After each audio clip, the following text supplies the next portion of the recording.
Chapter 37:11. Dream glanced at the incredulous Jumanji and said, "When the house is mine, I'll throw out all the annoying trash." "Hey, what do you mean? Who are you calling trash?" Jumanji clearly felt that Dream was calling her trash, so she didn't take it lying down. "Xiaogua, how can you sell the house to this kind of person? She's so annoying. How dare she call me trash? Xiaogua, aren't we friends?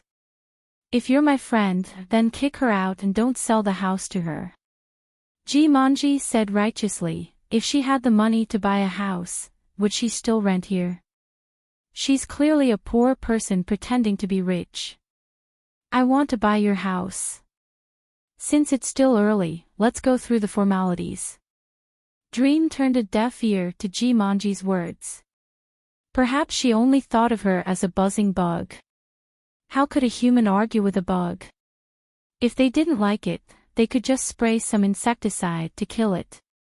Tanghua saw that Dream was so straightforward and said, "Wait for me. I'll go get the documents. Since you're sincere about buying it, I'll sell it to you for 5 million. That's a bargain. The market price of this house is already over 6 million. If I sell it to you, it should be able to find a good owner. After all, you're more diligent than me and often clean the trash." The pajamas that Dream was wearing were also very cute. When she stood up, it happened to be a Mickey Mouse pattern. It was very vivid. She held a pitiful round face and said very seriously, "I am a person who is a bit of a clean freak. Then I'll be more at ease if I sell this house to you." System, wonderful person. Jumanji was about to go crazy when she heard their conversation. She chased after Tanghua and said, "Xiaogua, are you really going to sell the house to her? It's such a good location and you're only selling it for 5 million. If you ask me, it should be at least 7 million. Also, her words were so unpleasant. "Xiaogua, are you my friend or not? Do you even care about a friend like me? Do you really have the heart to see me move out of here and live on the streets? Do you think of me as a friend?" Tanghua turned around and asked. Jumanji hurriedly said, "Of course I treat you as a friend. We're good sisters and best friends. We have such a good relationship. You can't bear to see me living on the streets, right? Why would he want to sell a perfectly fine house? Even if you don't live there now, you can live there in the future. If you don't mind, I can help you look for a house." "Then why did you turn on the recording and ask me if I really stole the high school student's work? I haven't forgotten your identity. You're a reporter, Jumanji." Jumanji was a two-faced person. It could be said that Jumanji played a big part in exposing so many secrets of the original owner. In addition, she added fuel to the fire, causing the entire internet to attack the original owner. If the original owner didn't have the identity of a rich second generation and some backing, she would have collapsed long ago. Xiaogua, Tanghua had already entered the room and brought all the documents and property certificates. Jumanji saw that she was serious and panicked. She hurriedly chased after her. "Xiaogua, you really don't care about me anymore. If you want to sell the house, at least leave it for half a month so that I have time to move out, right?" Jumanji said angrily. She didn't fall out with Jumanji because she wanted to see if she could salvage the situation. After all, this kind of advantage wasn't something that could be taken advantage of often. The Peak. Chapter 37:12. She had lived here for several years and hadn't spent much money on living. Even some of her bags and clothes had been borrowed from the original owner. Now that the original owner had left, she had to sell the house. Wasn't she worried to death? "You're not my tenant. You've lived here for several years and haven't paid a single cent for rent or utilities. So, if I tell you to leave immediately, you have to leave immediately. Of course, when we go to transfer the ownership, the house will belong to Dreams. Xiaogua, don't worry. I'll deal with the things that shouldn't exist in the house. Dreams had changed into a cute dress and a candy-colored bag. Seeing that the two of them really went to transfer the ownership, Jimanji gritted her teeth in anger, but there was nothing she could do. No matter how she pretended to be pitiful, Tangwa didn't seem to fall for it. She decided to go back to her room and see what was going on online about Tangwa stealing the high school students' work. Then she would write an article about it. Tangwa was heartless to her, so she couldn't blame her for being unjust. It would take several days to complete all the procedures. Tangwa wasn't in a hurry. Dreams wasn't in a hurry either. But now that they had signed the contract, Dreams had already transferred the money to Tangwa's account. So, apart from the fact that the house hadn't been transferred yet, Dreams was the only one who owned the house. Tangwa didn't want to see Jimanji, so she said, "I'll come back another day." "Okay, then I'll go back and clean up the trash first." Tangwa couldn't help but smile. She didn't expect this girl to be so interesting. She called a taxi and planned to go home first. Her parents' generation didn't care much about things in the circle of songwriters and arrangers, so they probably didn't know about it yet. If it hadn't involved the popular singer Zhu Jing, they probably wouldn't have been able to get out of the circle. It was mainly because Zhu Jing had a lot of fans and that the matter was blown out of proportion. However, only the group of people who were not late for surfing the internet every day knew about this. Dreams returned to her house and saw that Jimanji was still there. She said, "The house is mine now. Please move out immediately." "Where's Xiaogua? Why isn't Xiaogua back?" Dreams sat on the sofa and looked up at Jimanji. "She'll come back another day to move her things. She can't stay here anymore." "No, I'll wait for her here." Jimanji decided to continue using her shameless skills. Anyway, she would stay here for as long as she could. She wanted to rent a room. In this place, with such a big room, it would cost at least 3,000 to 5,000 yuan a month. She couldn't even afford a single room. Her salary wasn't high to begin with. If she were to go out and rent an apartment, her standard of living would immediately shrink by more than half. Dreams. T. Jimanji couldn't believe that there was someone in the dream who dared to call security. Her face was particularly ugly. "If you think your luggage is too heavy, I'll ask someone to help you move it to the entrance of the neighborhood." This time, Jimanji knew she couldn't refuse and could only give up. She decided to polish the manuscript later and add in Dream, this sarcastic roommate, to let the netizens see this kind of hateful person. Chapter 37:13. Jimanji called someone to pack up her things, afraid that she would be kicked out by the security guards. She was a reporter, after all, and it would be bad if she was photographed. When the room was almost empty, she saw that Tangwa's door was unlocked, so she couldn't help but go in to take a look. She was dazzled by the bags and jewelry inside. There were also some clothes with the tags still on, which made her very envious. Usually, when she needed something to match, she would come to take it. Tangwa didn't seem to say anything, so it shouldn't be too much for her to take 1 or 2 pieces, right? When Jimanji was about to take some bags and jewelry, Yuyu's voice came from behind her. "Taking without asking is stealing. Sister, don't touch other people's things. It's not like you don't know my relationship with Tangwa. I'm just taking a necklace that I like. She won't mind. She was going to give me this necklace before. Besides, it's just an ordinary necklace with a few diamonds. It's not worth much." Jimanji felt that there were so many sparkling diamonds on the necklace, so it must be man-made diamonds. Not many people would be so extravagant to use so many real diamonds on a necklace. 1 diamond on that necklace is enough to send you to prison. Yu Meng dialed Tangwa's phone. Yes, she's going to take a diamond necklace, the one with 18 diamonds, and a certain horse bag. I know what I have. I'll bring someone back to clean it up. If one of them is missing, I'll ask the police to come and help. Yu smiled and turned on the loudspeaker. Jimonji's expression changed. Be careful. You can't afford to pay for it if it's broken. You'll be in prison for a long time. Jimonji left the neighborhood with a face full of resentment. She made countless calls that day, but no one took her in. They either said that their mother, siblings, or they were traveling. These snobs. In the end, she could only stay in a cheap hotel for the time being and slowly look for a house. That night, she became a water army and posted the polished article. Because it included the topic of Tangwa stealing a song from a high school student, it quickly attracted a lot of attention. Many details about Tangwa's life were exposed in the article.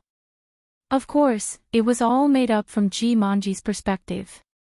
However, the netizens watched with relish and continued to attack Tangwa, the plagiarist, on the internet.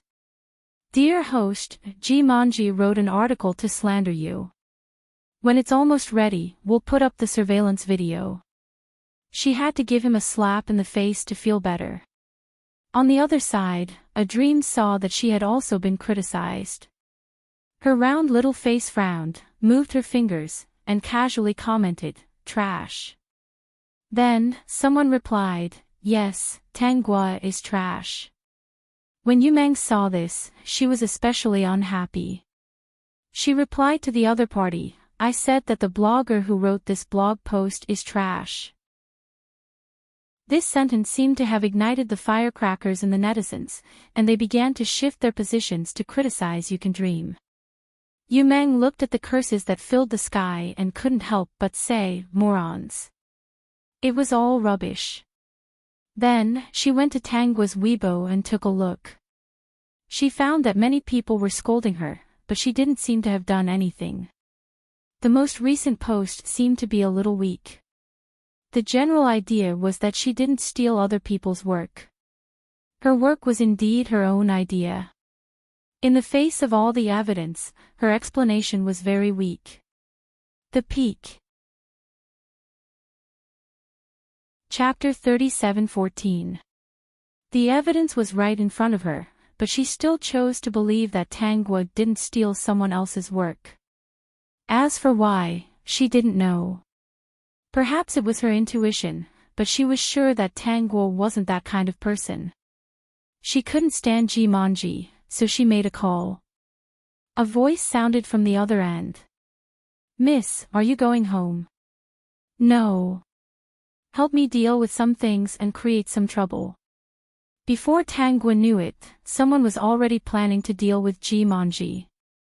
When Tangwa returned home, Father Tang and Mother Tang were surprised by her sudden return. Xiaogua, why did you suddenly come back today? Mrs. Tang asked. I don't think it's because you miss us. Yeah, this girl only knows how to write songs every day. She has long forgotten about us. How could that be? I've always had you in my heart, Dad, Mom. Tangwa sat down. I'll be living at home from now on. When the two of them heard what she said, their gazes fell on her. Father Tang stopped reading the newspaper and asked in a serious tone, Girl, did you run into some kind of trouble? Oh my God, old man, someone said that our daughter stole someone else's work.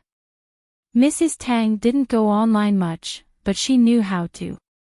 She felt that something must have happened to Tangwa, so she immediately went online to search and saw the news.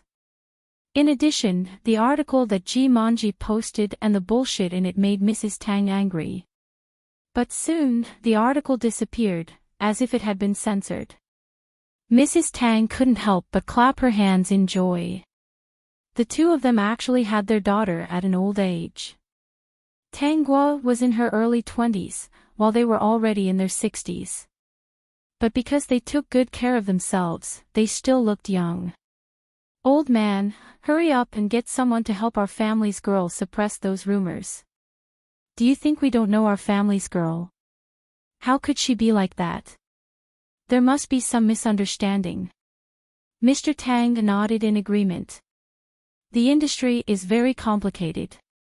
She must have touched someone's interests. I already told her to use her family's connections if she could, but she insisted. She's just a songwriter, so there's no need. Tang Guo quickly stopped them. Dad, Mom, this matter is more complicated than we thought. Don't waste that money. Let's wait for things to ferment. I have my own plans for everything. I will settle everything one by one.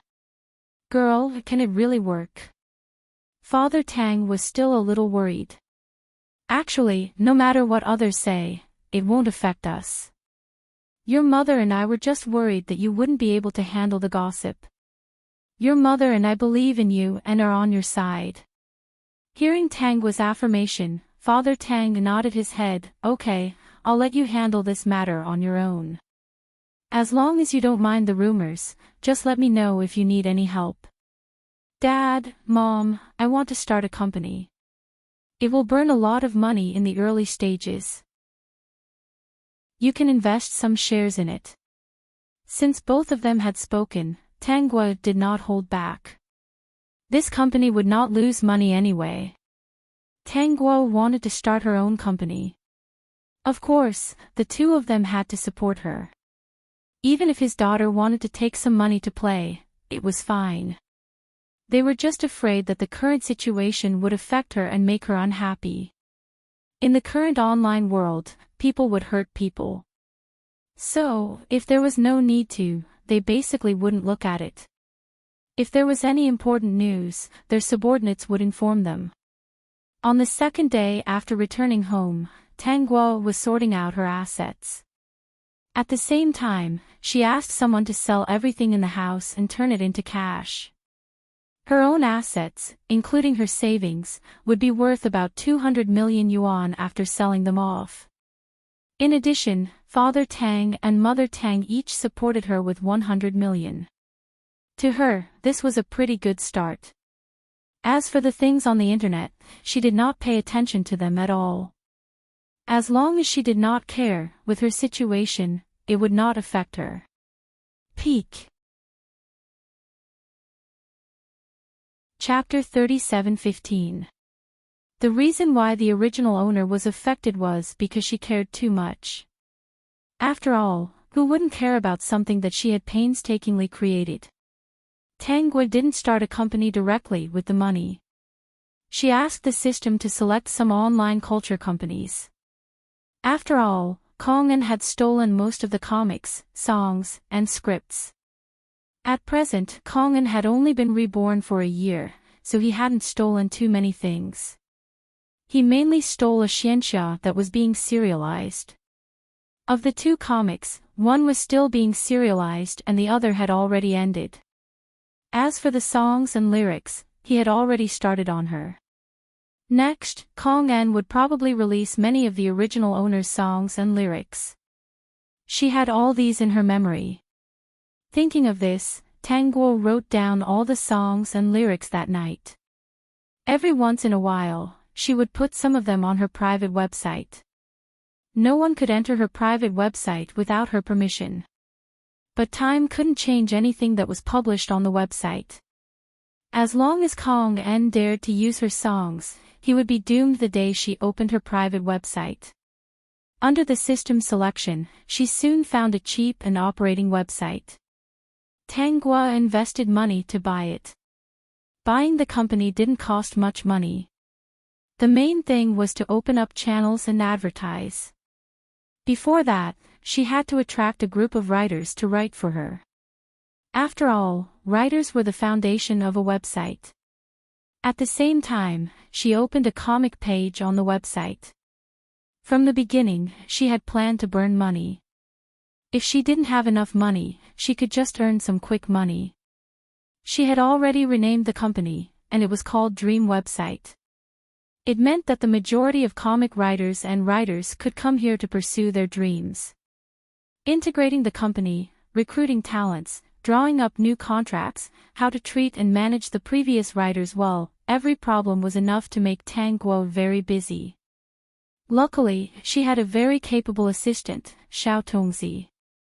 With Xiao Tongzi's help, she could pick the most suitable talents to help manage the company. People in the industry all thought that Tang Guo was a rich tycoon. That was why she dared to burn money like this. Tang Guo felt that from the current situation, there were many ways to burn money. So she had to ask the system to invest in stocks. System, speculate in stocks and earn money to support the host. After arranging the benefits for the company's employees and authors, the next step was to open up the channels. Tang Guo didn't have to worry too much about this. As long as she had the money, it wouldn't be difficult for her to get her group of capable people to open up channels. Of course, advertisements were also necessary. For a time, Dream Station was known by everyone in the comic circle and author circle. Seeing so many benefits, countless people wanted to test the waters. The editors were going crazy from reviewing the manuscripts. However, the benefits given by the boss were very good. It was as if they were doing charity. No matter how tired they were, they had to work harder and sign a batch of good authors and comics artists. All the employees of the Dream Building Station were as busy as spinning tops. It was as if they had inexhaustible energy, spinning non-stop. Sometimes, when he was too busy, the system would help him review his manuscripts. After all, it was a system that had transmigrated through many worlds, so it still had a sense of aesthetics. Not only could he review manuscripts, but he could also give reasonable opinions. This made many authors feel that the editor of the Dream Building website was very skilled. Vertex. Chapter 37:16. When Tang Guo saw the reaction on the forum, she gave the system an additional position, chief editor. System, he really didn't steal the chief editor position on purpose. A long time later, there would be a rumor on the Dream Building website. It was said that the chief editor of their website would never show his face. He would only assign work through their work accounts. After the chief editor received the manuscripts, he would distribute them to them after reviewing them. They were sincerely convinced by the chief editor because the authors who received the manuscripts from the chief editor would at least have a small amount of fame, if not a big hit. She had employees, authors, and artists. Channels were gradually opened and the website began to operate normally. Tang Guo was burning money like crazy. Many people in the industry couldn't understand. Tang Guo was too lazy to explain. The next step was for her, the talent scout, to find the author of the 1,000-mile horse treasure trove and bring it back. Madam Host, all the information about them is here. There are also some future authors who are younger and haven't had the idea of writing yet. In addition, those who were caught in the storm are now waiting for Madam Host to save them. Tang Guo looked at the information. The authors who were caught in the plagiarism storm were the author of the Xianxia novel and the authors of the 2 manga. The real author of the manga, Small Alley, was actually Yi Yuling. The author of the manga, Spring Day, was Xi Yu. It was worth mentioning that Xi Yu was a talented girl who was less than 15 years old. She was very talented in drawing since she was young. When she was 14 years old, she started to create the healing and warmth manga, Spring Day, which touched the hearts of thousands of girls. However, the manga had only been serialized for 2 issues before it was pointed out as plagiarism. From that day onwards, she was questioned by her classmates. Her parents didn't understand her and thought that she was embarrassing them. The originally talented girl's life was gloomy from then on. There was only contempt and doubt in her life. No one encouraged her and no one believed in her. She lost all her courage and ability to continue writing. Even her grades plummeted. At this time, she was facing the risk of dropping out of school. According to her current grades, she might not even be able to enter high school. Tanguo arrived at Jiu's school. It was around the time when school was over. She waited at the school gate for a long time before she saw Jiu in the photo. This girl had thick bangs, carried a school bag, and wore a rigid school uniform. She didn't walk like other students, with her head held high and her chest puffed out, brimming with youthfulness. On the contrary, her body was lifeless. The afterglow of the setting sun shone on the school gate, making many students' faces turn red. However, this setting sun was unable to shine on Xiao Yu's face. It was as if she could only bury her head forever, unable to lift it up. Step by step, she walked slowly in the direction of her home. She had only taken 2 steps when someone called out to her. "Hey, look, that's a plagiarist. She's plagiarizing Kong En's work. I'm reading that comic too. She's just a junior high school student. How could she draw such a good comic? She must have liked it so much that she copied it and uploaded it to other websites. Look at her results now. They're not even as good as mine. I think she copied other people's results in the past." Hearing this, Jiu walked away quickly, as if she wanted to escape from this place. Tanguo followed them all the way, but the other party didn't seem to notice. Vertex. Chapter 37:17. She found that Jiu didn't go home. Instead, she found an empty seat in the park, took out a notebook and pen, and silently wrote and drew there. She drew so seriously that she didn't notice that someone was watching behind her. After a long time, she looked at the comic in the notebook, and her originally lifeless eyes turned red. She turned on her phone and opened the latest chapter of Spring Day. Looking at the drawing on it, she found that it was exactly the same as what she had just drawn. Her face instantly turned pale. Obviously, these were things that she came up with herself.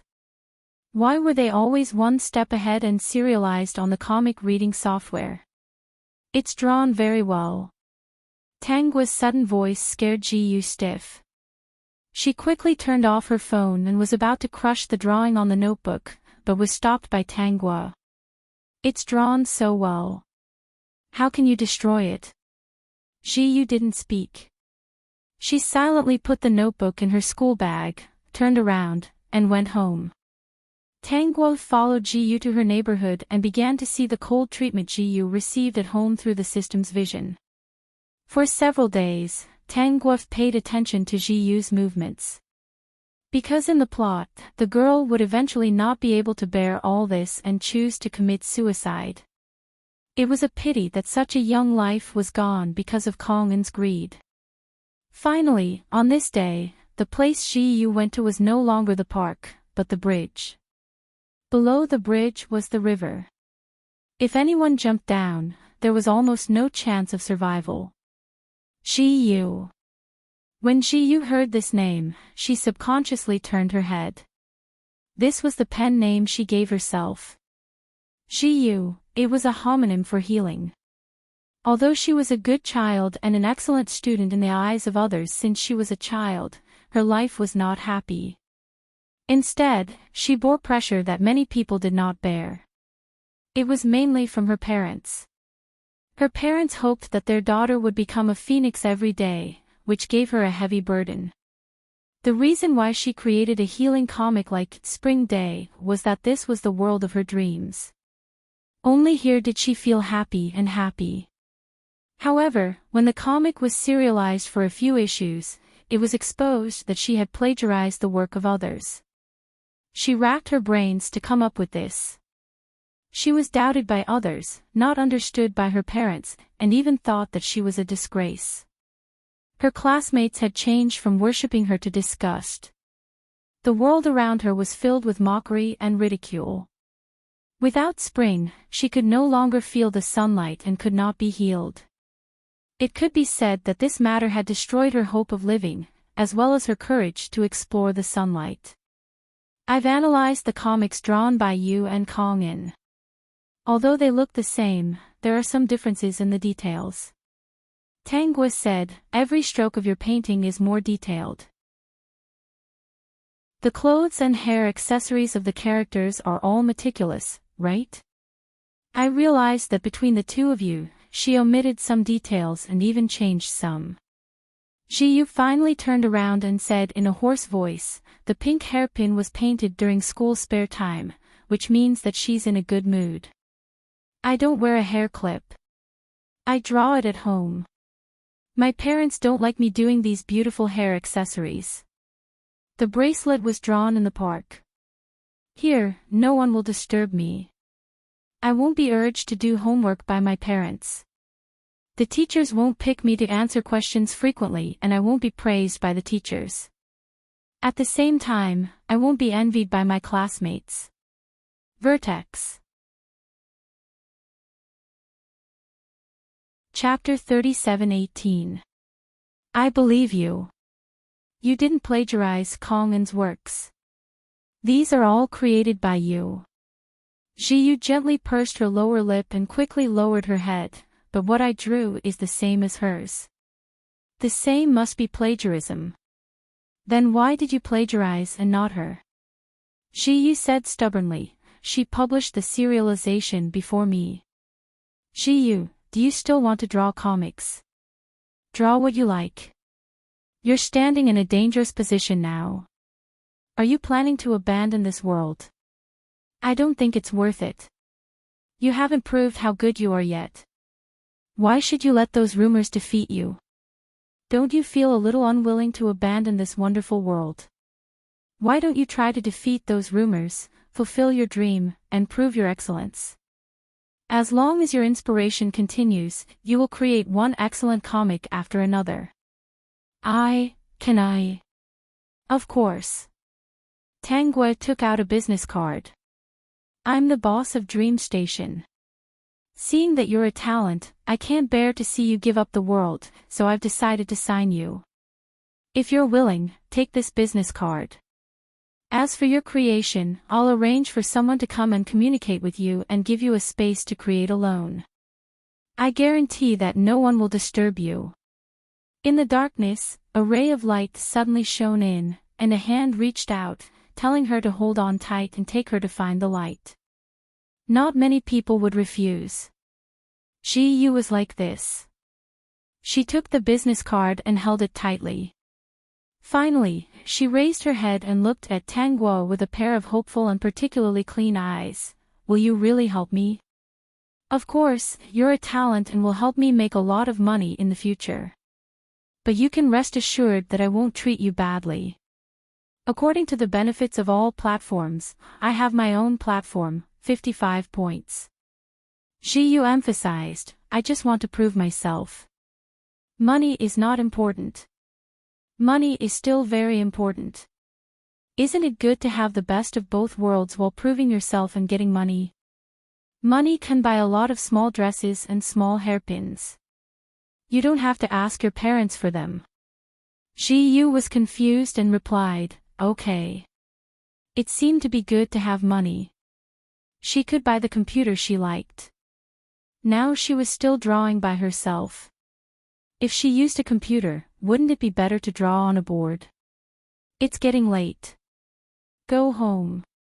I'll get someone to make the arrangements for you tomorrow. Remember, what you need to do next is to keep creating. You can't stop for a moment. Only in this way can you be ahead of the plagiarists.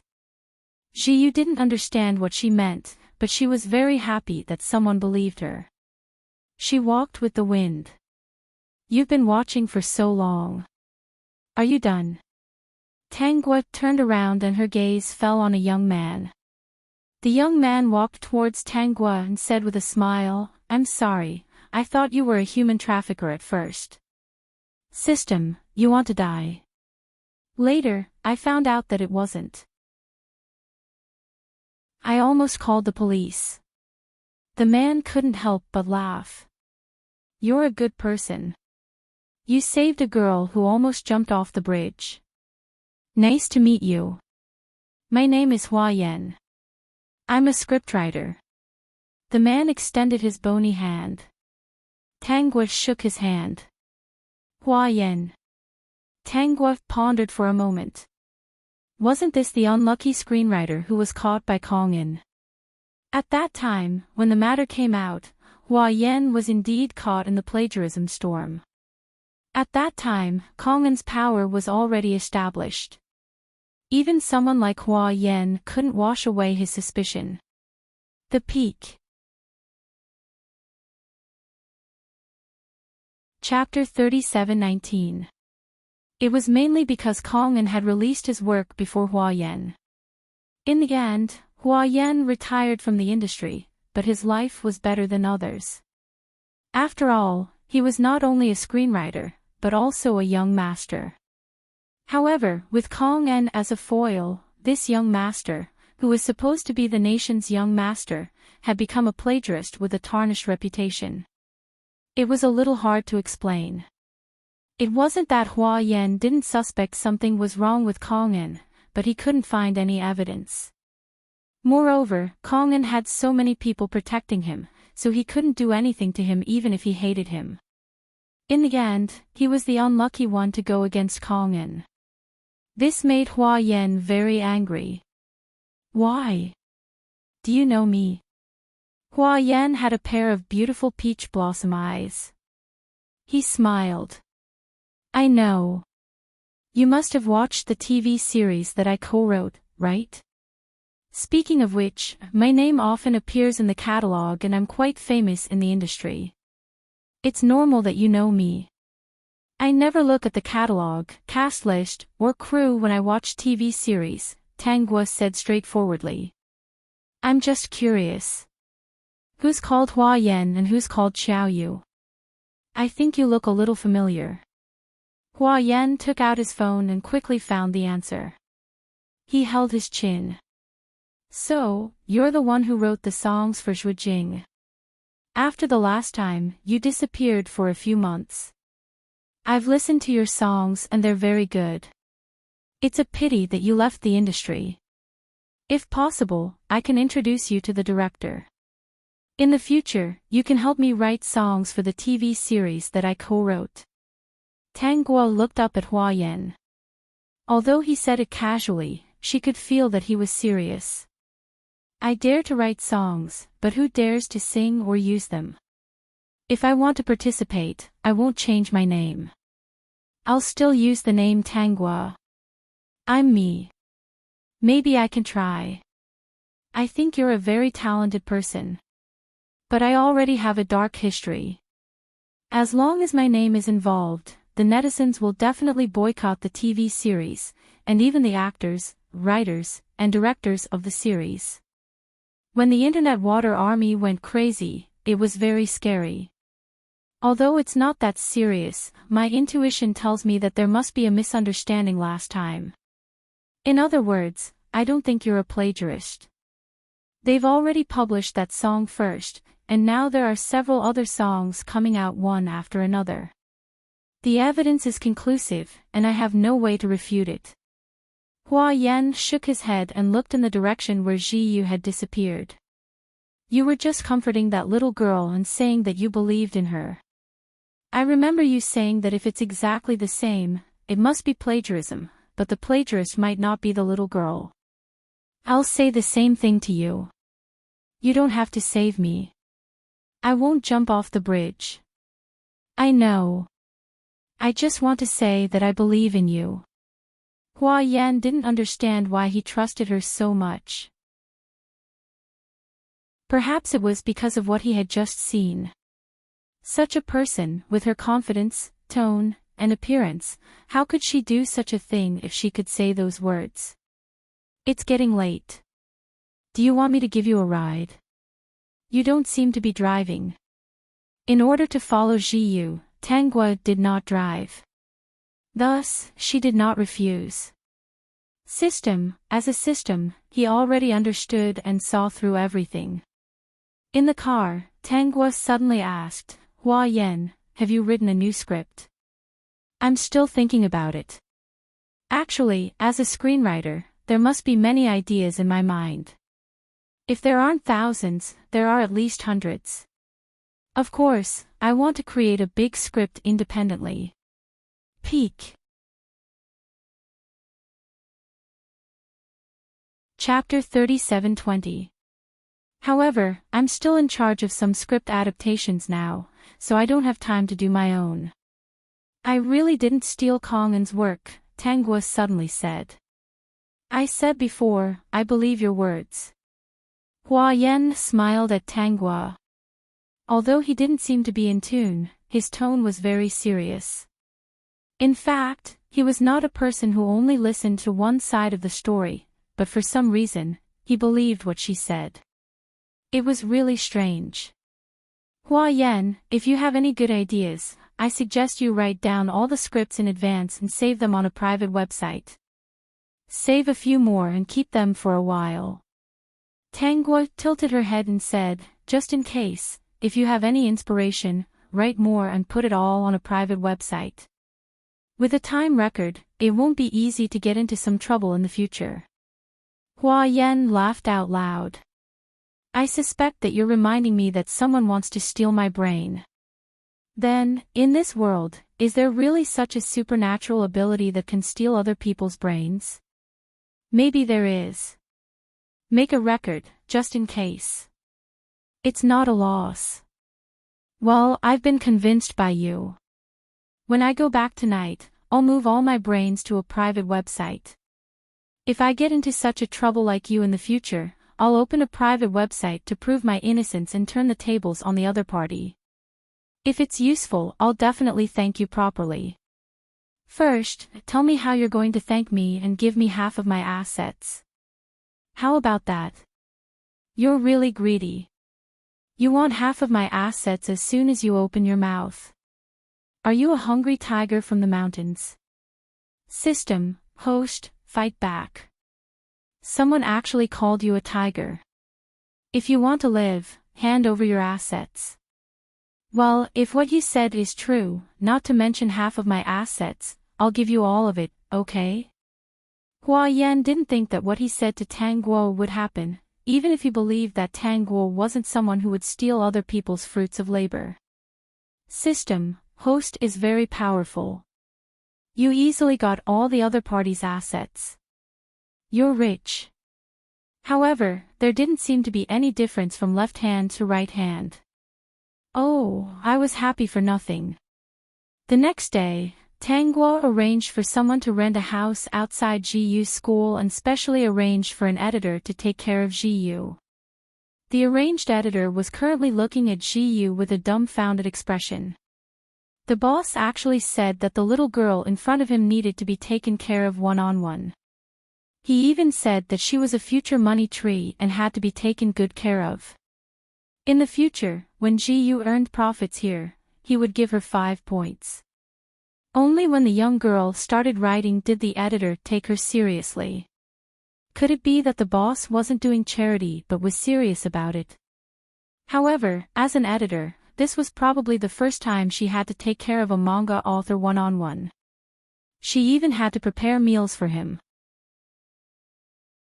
Was she an editor or a nanny? However, the salary was really high and there were very few things to do. In the future, there would be those 5 points. Even if there weren't those 5 points, it would still be pretty good. God, she actually fell into the boss's pie. What happened to her dreams? But was it her dream to make money? After arranging Ji, Tanghua went to find her second horse. It was still a manga author. It was Yi Yuling, the author of the gloomy dark manga, Small Alley. Small Alley has been over for a long time. Before the host came over, Yi Yuling was already being boycotted by fans because of the plagiarism scandal. In addition, she's in an environment where she's half crazy but not half crazy. Her situation is especially miserable and she was sent to a mental hospital by her family. Peak. Chapter 37:21. Yi Yuling was a somewhat famous manga author. Unlike Ji, who was a fledgling, she only needed one more phenomenal work to become popular. Originally, Yi Yuling relied on Small Alley to become popular. From then on, she reached the peak of her life and got out of her predicament. It could be said that Kong An took away everything from Yi Yuling when he took away Small Alley. After the scandal, Yi Yuling told everyone that she didn't plagiarize, but almost no one believed her. Her boyfriend broke up with her, her friends stayed away from her because of this, her mother died early, and her father was an alcoholic. He married a stepmother and gave birth to a younger brother. One could imagine what kind of life she was living. Her father didn't care about her at all.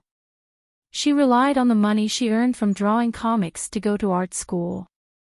Originally, after Small Alley became popular, she should have graduated from university and successfully gotten rid of this twisted family. However, Kong An's appearance destroyed all of this. After the plagiarism scandal, Yi Yuling couldn't recover from the setback.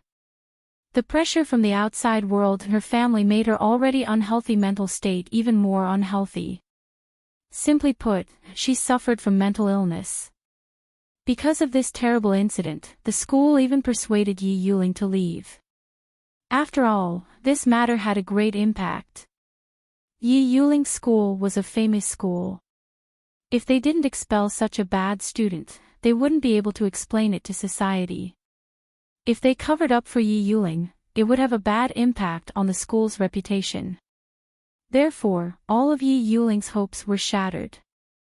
Yi Yuling didn't have a good time when she returned home.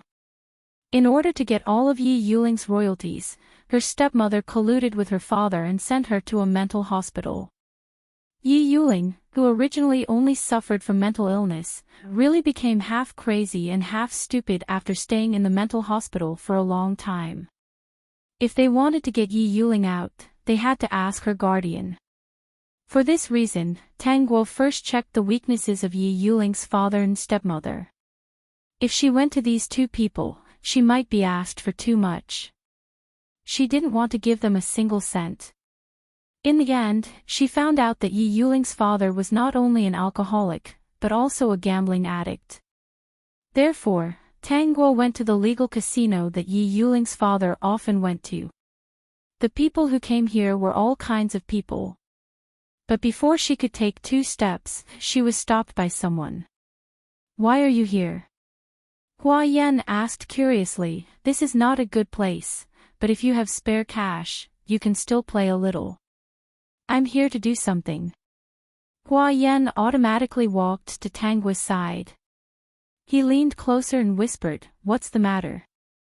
Tang Guo glanced at Hua Yan's dark circles and couldn't help but ask, "Your dark circles are so heavy. It seems like your nightlife is very rich. What are you thinking?" "I'm a clean and honest man, and I don't have any nightlife. It's all because I listened to what you said and thought it made sense. For the past few nights, I've been working hard on the script and listening to you. Part by part, I've uploaded it all to my private website." Tang Guo did not expect the other party to be so decisive. As such, Hua Yan had already made a record of his script. If Kong An were to use Hua Yan's script in the future, they would be doomed. She remembered that in the plot, Hua Yan had said that he had conceived the script many years ago. However, there was only a manuscript and no time record, so there was no way to prove his innocence.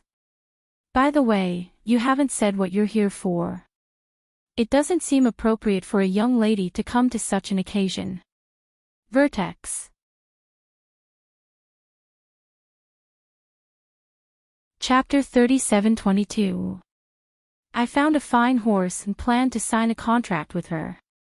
But now she's in some trouble. I have to help her solve this problem before I can invite her money tree back. Hua Yan held his chin. I asked around. You seem to have bought an online company and even opened a comic page, right? You seem to have a lot of channels and are burning money every day. Hey, you're quite rich. You should have burned a few $100 million in the past few months, right? There's investment, there's income. Aren't you afraid of losing money by putting all your eggs in one basket? I'll lose and earn, but I believe in my judgment. I can definitely make money. So, I'm here to invite the money tree back. Hua Yan felt that Tang Guo was very interesting. The more he got close to her, the more he couldn't help but get close to her. She was very stingy with her words, but when she burned money, she didn't feel pity at all. He also checked the company under Tang Guo's name and found that it is indeed profitable. He had analyzed it and the possibility of losing money was not big. The main reason was that this website was well run and had many channels. The works under it were blooming and they were very friendly to the authors. It attracted many authors. Hua Yan, do me a favor later. How about it? Hua Yan was interested. Of course I'm willing. What can I do for you, beautiful lady? Hey, do you see that drunkard who's a little drunk? Pretend to be a gambler and play with him alone. Lose more money to him. Let him win more first and then win it all back in the end. Do you really believe in my gambling skills? It's not that I believe in your gambling skills. It's just that he looks so bad. He doesn't have any luck at all. When you play with this kind of person, you just have to bet the opposite. When the time comes, you just have to give in and he'll be able to win. Hua Yan, then, do I get a reward for helping you? After Hua Yan finished speaking, he quickly added, at least treat me to a meal. God knew why he wanted to treat her to a meal to make up for it. He was especially afraid that she would think that he was taking advantage of her. Forget it, a meal was not bad anyway. Okay, help me with this, and I'll treat you to a meal. Let's go and exchange chips. After exchanging chips, Tang Guo started to let Hua Yan burn money again. He wanted to show Yi Yuling's father how much he had lost. How unlucky. Why do I keep losing today? In order to look more realistic, Hua Yan even unbuttoned a button on his shirt, revealing his delicate collarbone. He looked sloppy, and there was even a cigarette in his mouth. The way he played cards, it was obvious at first glance that he was serious. In fact, Hua Yan rarely played such games. However, he was still a scriptwriter and often mixed in with the crew. Occasionally, when there were not enough extras, as the scriptwriter, he had to go up and fill in the blanks. Therefore, as a handsome scriptwriter, he would often fill in some small roles. The director looked at his face and felt that it was a pity. Why was this guy just a scriptwriter? If he was an actor, he would definitely become famous if he trained well. Who else wants to bet 10 rounds with this young master? This young master doesn't believe that I can't win 1 out of 10 rounds. I'll do it. I'll bet with you. Yi Yuling's father finally sat in front of Hua Yan. When Hua Yan saw so many people watching, he suddenly felt like he was the god of gamblers. He turned around and said to Tang Guo, fire. Vertex.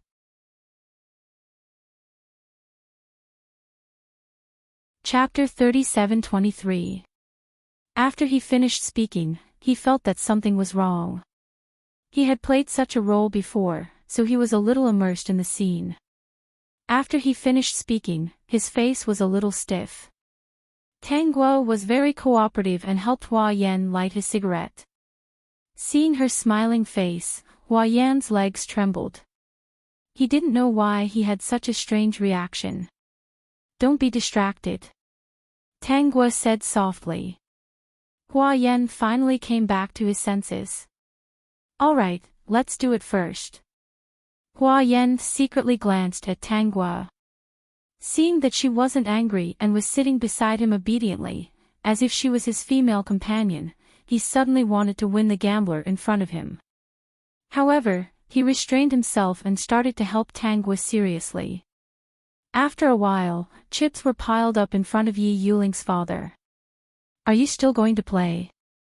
Hua Yan took out a card and handed it to Tang Guo. Change 5 million into chips. I'm not going to let this place go today. Yi Yuling's father was very tempted when he saw the 5 million chips in front of Hua Yan. He gritted his teeth and said, "Fine, let's continue. If you lose it all, you can't go back on your words. What this young master has is money. What does this amount to? It's just spending for one night. Come on, old gambler. Let's see if you can win all my money today." This gambling lasted until late at night. Yi Yuling's father had already won 5 million. However, Hua Yan didn't believe it and took out another card. This time, it was 10 million. Yi Yuling's father fell for it. However, from this time onwards, he kept losing. He lost all the chips on the table. By dawn, he still owed Hua Yan 10 million. It seems that I'm not a bad gambler. Hua Yan walked in front of the pale-faced gambler and stretched out his slender hand. "Old gambler, how are you going to give me 10 million? I don't have it. Young Master Hua, how about giving me another chance? I can make a comeback. I've already given you many chances. Today, you can either give me 10 million or break your hand. Choose one." The old gambler was so scared that he quickly withdrew his hand. His face was full of bitterness and he didn't know what to do.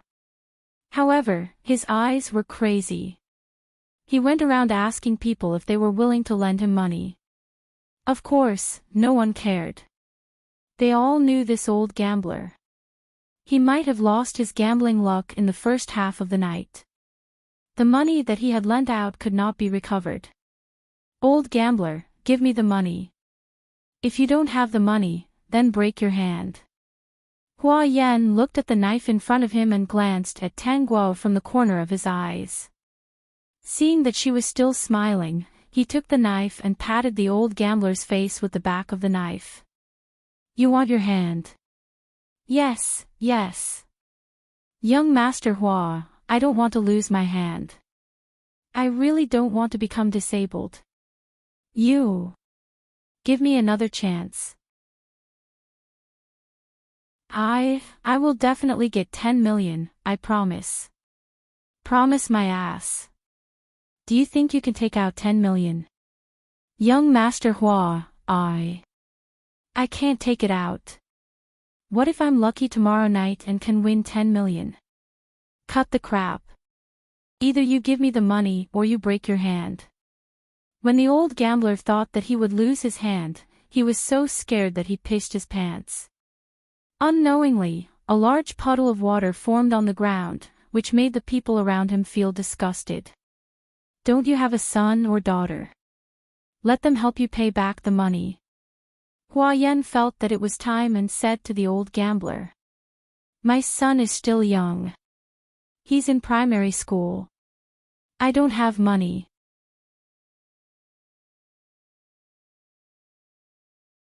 Chapter 37-24. What about your daughter? Is she an adult? Is she pretty? Hua Yan knew it was a line, but he couldn't help but look at Tang Guo's face when he said it. Tang Guo said, "If you can't afford it, let your daughter do it. If she's pretty, young Master Hua might give you a chance." "Pretty, pretty. My daughter is very pretty." "Okay, then bring your daughter over and let me take a look." The boss of the casino had to ask after the gambler lost money. He specially arranged for someone to watch over the old gambler and let him pick up his daughter. "Young Master Hua, I'll bring my daughter over soon." Yi Yuling's father was very scared. He didn't make any guesses and went to the mental hospital to pick up Yi Yuling. When Yi Yuling was sent over, she was in a daze. She looked at the people around her in a daze. Hua Yan was very trustworthy. He left with his people and didn't cause trouble for the other party. Back in the car, Hua Yan sat in the front passenger seat and said to Tang Guo, "How was it? Are you satisfied with my work?" "How can I not be satisfied with young Master Hua's work? Does young Master Hua come to such events often?" That fire was really immersive. Hua Yan thought he had foresight.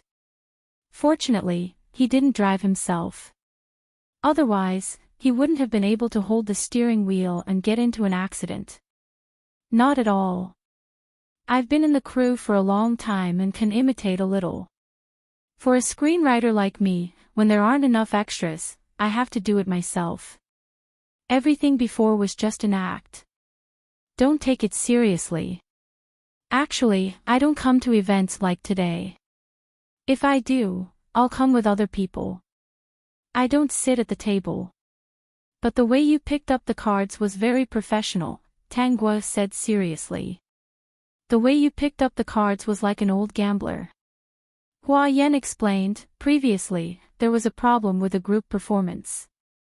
The director asked me to play a handsome young master who likes to gamble. At that time, I looked okay and couldn't find anyone else. The way I picked up the cards was very familiar. It was trained. It wasn't his fault. It was the director who was too stingy. He couldn't bear to spare 2 extras. Without them, he let the people behind the scenes take over. The director was a scammer. It wasn't his fault. He really wasn't addicted to gambling. Her condition doesn't seem too good. Should we go to the hospital first? Don't worry. Stay with her for a few days and wait until her condition stabilizes. Tangua had already prepared Yi Yuling's place. Hua Yan sent Tangua to the destination and asked in confusion, I don't understand. I heard that the employees of your company are discussing whether their boss, who is you, is doing charity. Now I think you might really be doing charity. Tangua wanted to say that she really wasn't. She would really earn a lot of money in the future. The people she picked up were all future IP big shots. As long as these big shots were all created by her, then her money would be endless. She was the one who nurtured the big shots, so she felt proud of herself if she told others about it. As for Kong En, who had stolen the fruits of others' labor, he could only wait to be devoured. Her name is Yi Yuling. She is a slightly famous manga author. Because she was caught in the scandal of plagiarizing Kong En, coupled with the pressure from her family, society and school, she ended up in this situation. Tangguo looked at Yi Yuling who was sitting on the sofa in a daze. After knowing what happened to her, I think she can still be saved. About plagiarizing Kong En again. Even if Hua Yan was a fool, he could sense that something was wrong. Top.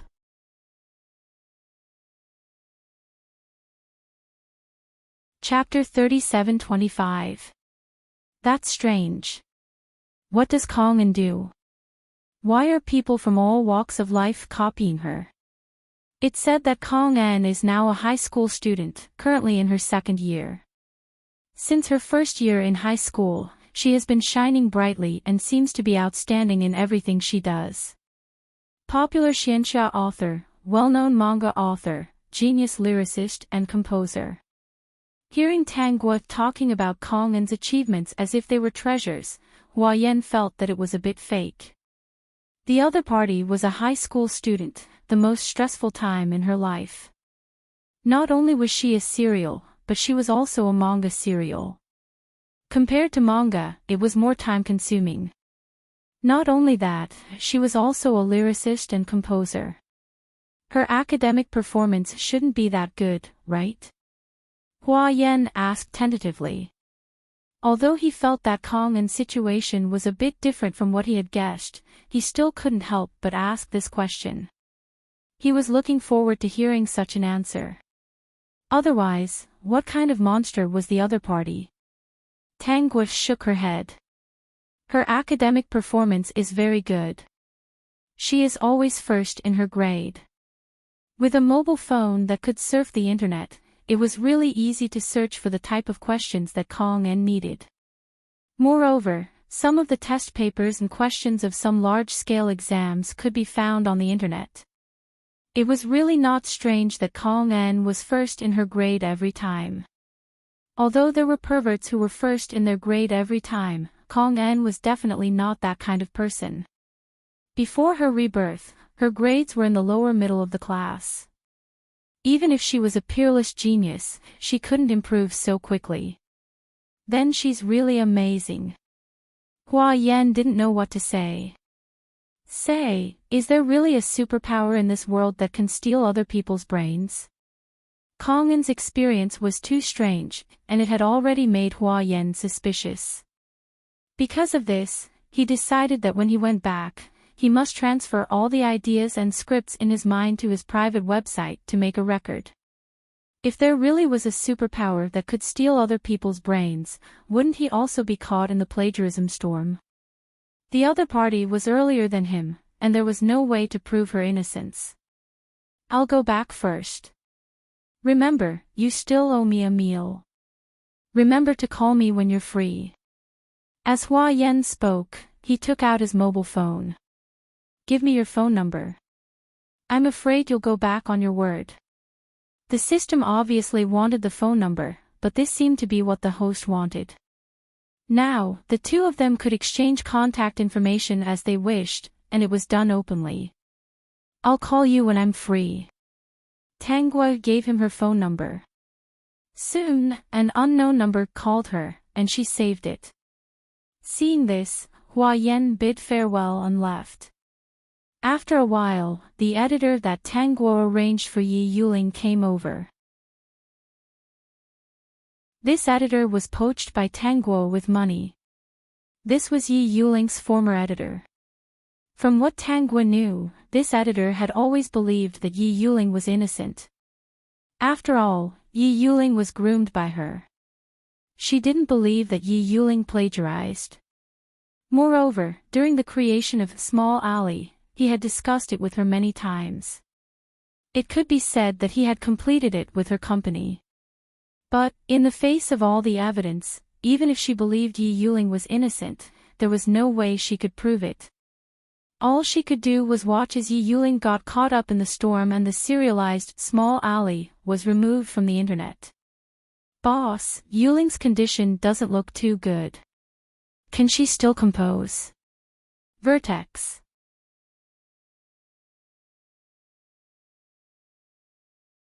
Chapter 37-26. Looking at Yi Yuling's dazed expression, Wu Qing's eyes reddened, and she couldn't hold back her tears. Was this still the dazzling and talented girl she knew back then? In the past, when Yi Yuling discussed the plot with her, she would always be in high spirits, like a ray of light. She was never as gloomy as she was now. Whether or not we can continue to create will depend on whether we can wake her up or not. Tanguo was confident that she could wake Yi Yuling up. However, it would take some time. Wu Qing, your task now is to stay here and accompany her. When she wakes up, you have to tell her your thoughts. You are her most trusted and closest editor. As long as you believe in her, she will definitely be able to pull herself together. Boss, don't worry. I will do my best. Even if she didn't have the generous salary from her boss, she was still willing to do this. She really couldn't bear to see such a brilliant person disappear just like that. Tanguo left the neighborhood and returned to the car. The driver drove her home. Tongzi, how's the group? I still can't get in. However, according to the data analysis, the group is still stable. The group shouldn't have collapsed. As for when we can get in, I have no way of predicting. All right. Pay attention to the group and let me know if there's any news, Tanguo said. Who's the next target? The author of that epic Xianxia novel, White Sage. White Sage was originally a high school student. His grades were bad, but he had a dream of writing since he was young. When he was in his second year of high school, he felt that he wasn't cut out for studying, so he started to write. When others were in class, he would write. He used a handwriting board. At first, he would go to an internet cafe on Fridays and type out all the words. When he serialized it to about 50,000 words, more and more people started to read it. When it reached 100,000 words, a slightly better recommendation appeared, and more people read it. He even received a lot of tips. He didn't even charge for it, and his monthly income was over 10,000 yuan. This aroused White Sage's desire to write. It's just that the heavens don't listen to people's wishes. Just when White Sage thought that he was about to embark on a broad path and had a way out even if he didn't study, he received a report that he had plagiarized someone else's work. The system slowly told him about White Sage's experience. The other party published earlier than him, and the number of words in the serial was also more than his. Therefore, this was already a copy. The plot was very serious. The work was taken down on the same day, and the website took back all the royalties. Because of this matter, Sage White has completely lost all hope. His grades are also terrible. This incident had a huge impact on him. His family had been hunted down because of it, and the situation at his school had also been exposed. Because he was a bad student, the school eventually persuaded him to drop out. After dropping out of school, Sage White didn't want to continue studying. After all, he didn't think he was cut out for it. Currently, Sage White is working as a waiter in a hotel, barely making a living. Find out his address. We'll go look for him tomorrow. The next day, Tang Guo went to see Yi Yuling first. Yi Yuling's condition seemed to have stabilized a little. Yi Yuling's problem was much more serious than Ji Yu's. It couldn't be rushed and could only be done slowly. Then, she went to the hotel where White Sage worked. The hotel where White Sage worked was a luxurious hotel. Peak.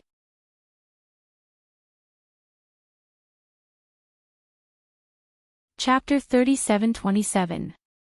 Perhaps it was because he was born handsome, so he became the hotel's doorman. He was responsible for opening the doors and carrying the luggage of the guests. However, White Saint's situation was not as good as he had imagined. The old staff of the hotel often bullied him. He was not a person who was willing to endure, but his family's situation was not very good at the moment. His father was seriously ill. Although it was not an illness that would kill him immediately, it was an illness that would kill him if he did not have money.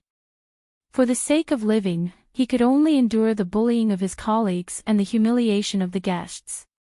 He lowered his strictness to the minimum and dragged out an ignoble existence. There were a few doormen. There were often luxury cars parked at the door. Before White Saint could go up to receive them, he would be received by his colleagues. After all, the guests who drove luxury cars were very generous and would give them a lot of tips. For example, the guests who came by taxi and drove ordinary cars would not be so generous. The tips would be 5 or 10 yuan at most. If the guests drove sports cars and brought women, they would be even more generous. They would usually give 100 yuan. If they were lucky, they might get a few hundred yuan. The people they liked to receive the most were those who were suddenly rich. They liked to look good in front of women. In particular, they would often ask them to help buy things and let them keep the rest of the money. White Saint also wanted to receive such guests. However, he was a newcomer. The old staff ostracized him. The guests who came often were not familiar with him. They did not let him receive them at all. Occasionally, there would be an unfamiliar guest who would be snatched away by his colleagues. Even if his guests were snatched away, White Saint could not resist. In the past 2 years, he had suffered many losses. For a small figure like him who had no background and no power, when he suffered grievances, he could only endure it. If he showed off for a while, the only result would be that he would be fired. His father's illness had always required money. If he was fired again, White Saint would not be able to find a better place to get tips than here. If he were to be a doorman in other industries, 3,000 to 4,000 yuan a month would not be enough to treat his father's illness. He had tried to be a salesman, but he was really not cut out for it. There was no way to make the guests buy his things willingly. Because of his father's illness, he could not afford to gamble. He also did not have the time to gamble. He could only live here. In his heart, he was also looking forward to the time when he could soar into the sky. However, reality was often cruel, and he had gradually let go of that unrealistic dream. Tangua took a taxi and brought a suitcase with her. It was filled with a lot of things and was very heavy. After all, she was here to get in touch with Saint White. She didn't want another waiter to receive her. When the car stopped at the entrance of the hotel, she glanced at the entrance and saw many waiters waiting at the entrance. When Tangua arrived, she was very sure that these people all looked in her direction. The distance was a little far, and the glass at the entrance of the hotel was still a little reflective, so the guests could not see the waiters' current expressions. When White Saint saw that another person had taken a taxi over, he understood that this was his job. His colleagues would definitely not snatch it from him. Usually, customers who came by taxi would not only receive a small tip, but their luggage might also be very heavy. But White Saint didn't mind at all. He couldn't wait to have more customers like this. Even if it was 3, 5, or even 1, it would be fine. As the saying goes, many a little makes a mickle. If there were dozens or even hundreds of such customers in a day, he would earn quite a bit of income. Vertex.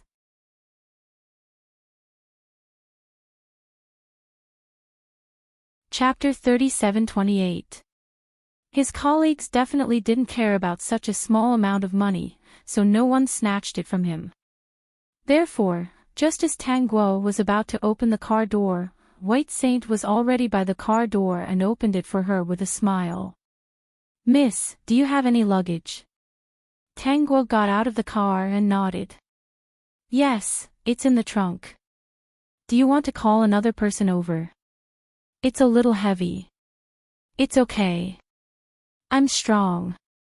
I still have the strength to help you carry some luggage." Tangua smiled and nodded. She didn't force him. She knew the situation. Even if White Saint went to call someone, the other party might come over to help carry the luggage because of the hotel's face.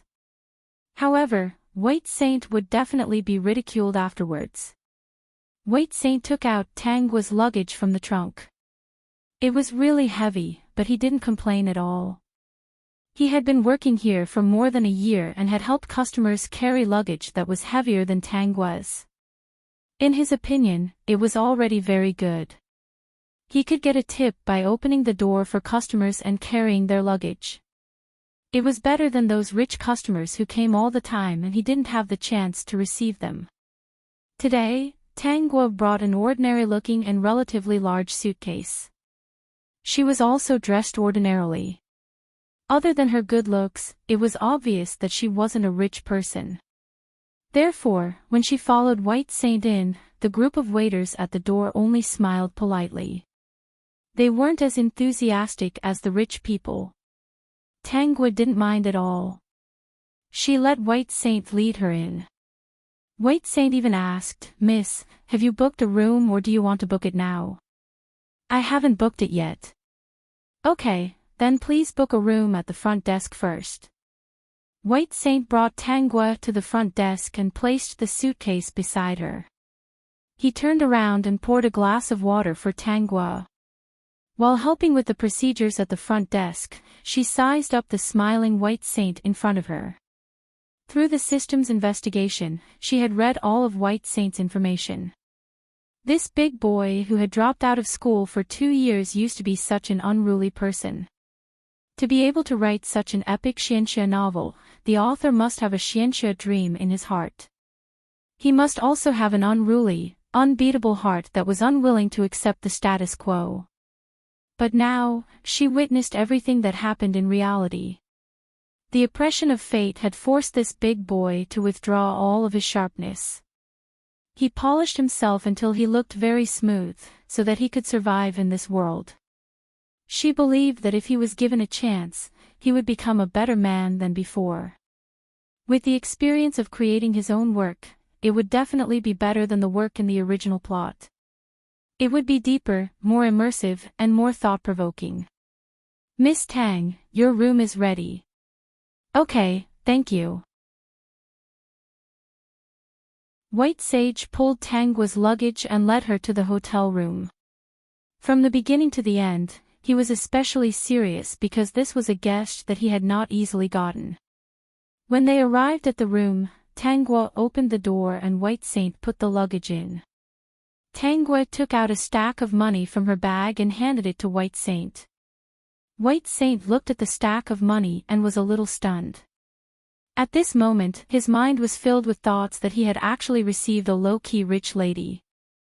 Looking at this rich lady, her entire body was ordinary. She didn't even have any jewelry, her clothes were the most ordinary in the mall, and her bag wasn't a famous brand. However, she had easily taken out such a stack of money from her bag. He silently calculated that this stack of money was at least 3,000 to 4,000 yuan. Top.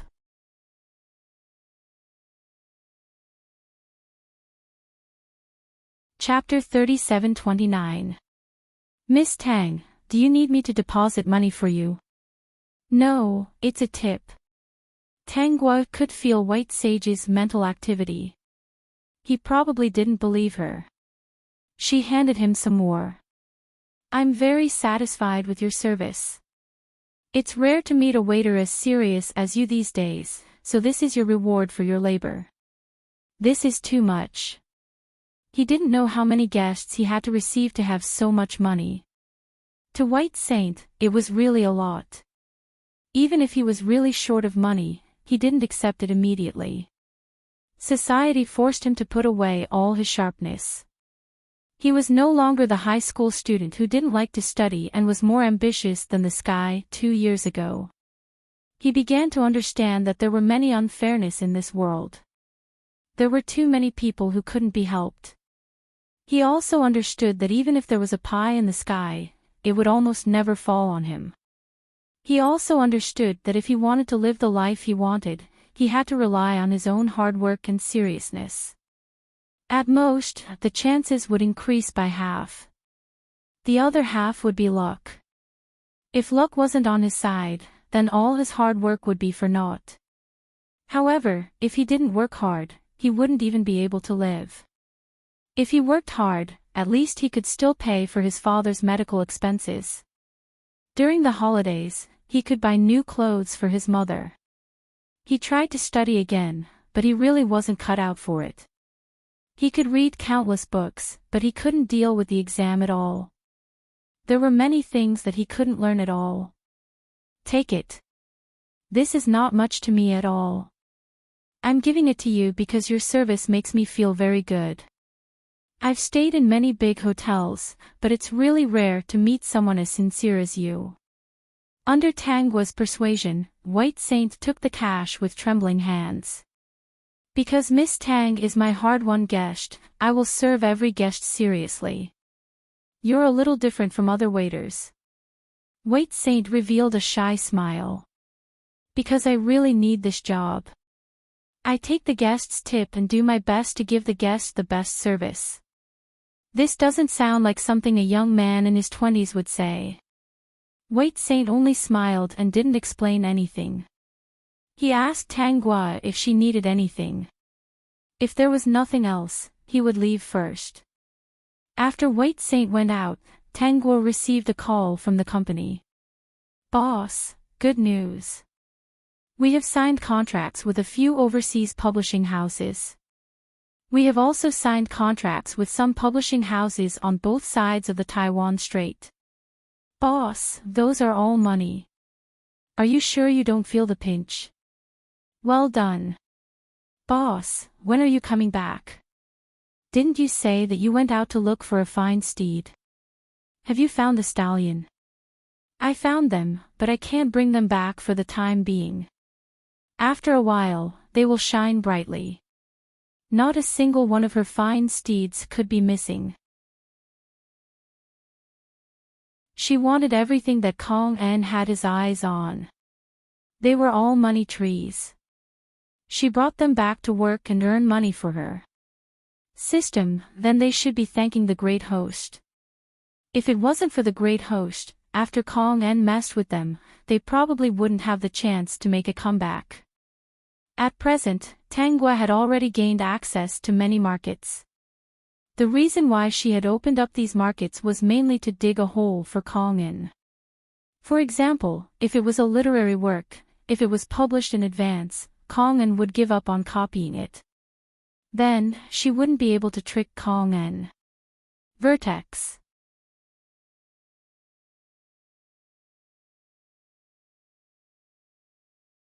Chapter 3730. If all their works were stored on a private website, it would be a little hard to get through.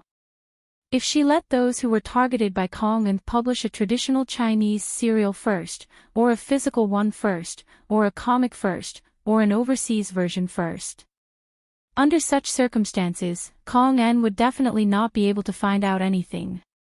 Fortunately, Kong En did not copy a few people when it came to literary works. In this aspect, she only copied White Saint and another military author. In the comics, she copied Ji Yu and Yi Yuling. Kong En was still smart. She felt that if the work she copied were too complicated and varied in style, it would easily arouse suspicion. If she only copied a few people, it would not be so easy to arouse suspicion. Therefore, she copied from every industry. Who could do anything to her? She had calculated the time to publish these.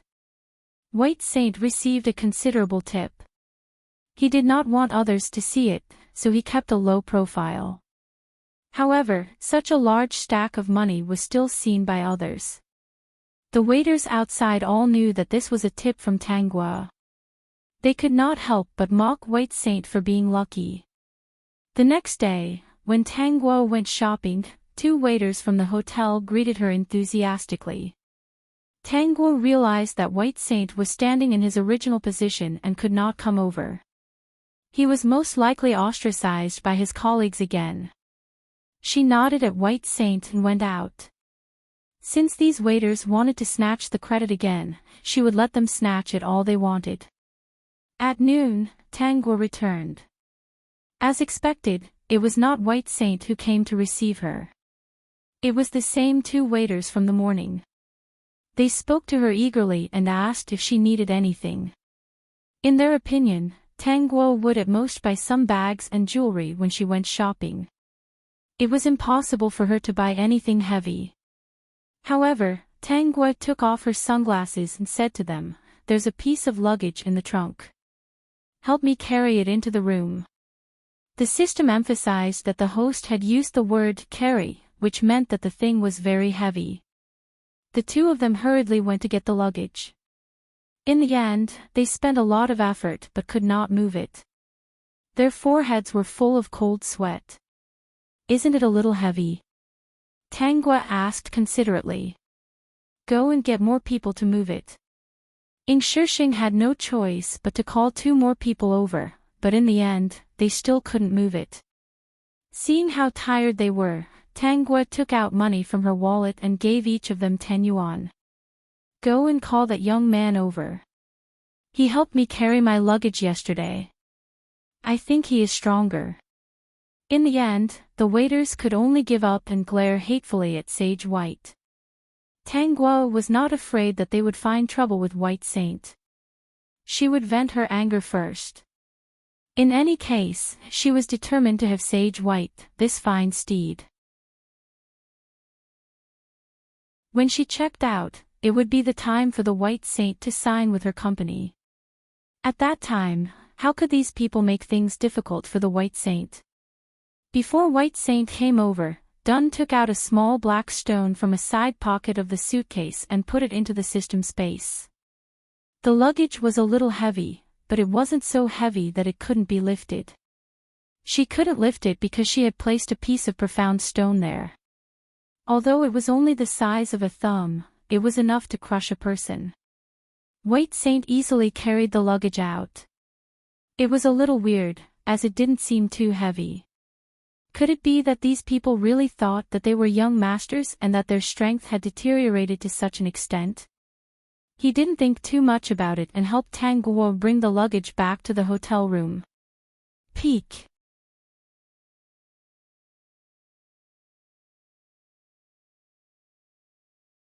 Chapter 37-31. This time, Tang Guo gave White Saint another stack of money.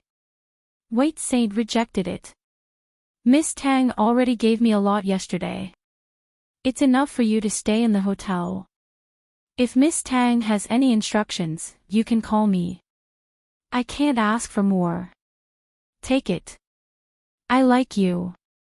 After all, he was her future horse. He was working for her to earn money. What was a little tip to him now? In the future, White Saint's works would be worth tens of millions or even hundreds of millions of yuan. If it was adapted into a movie, the box office would be in the billions. Not to mention the side effects, he was simply a money tree.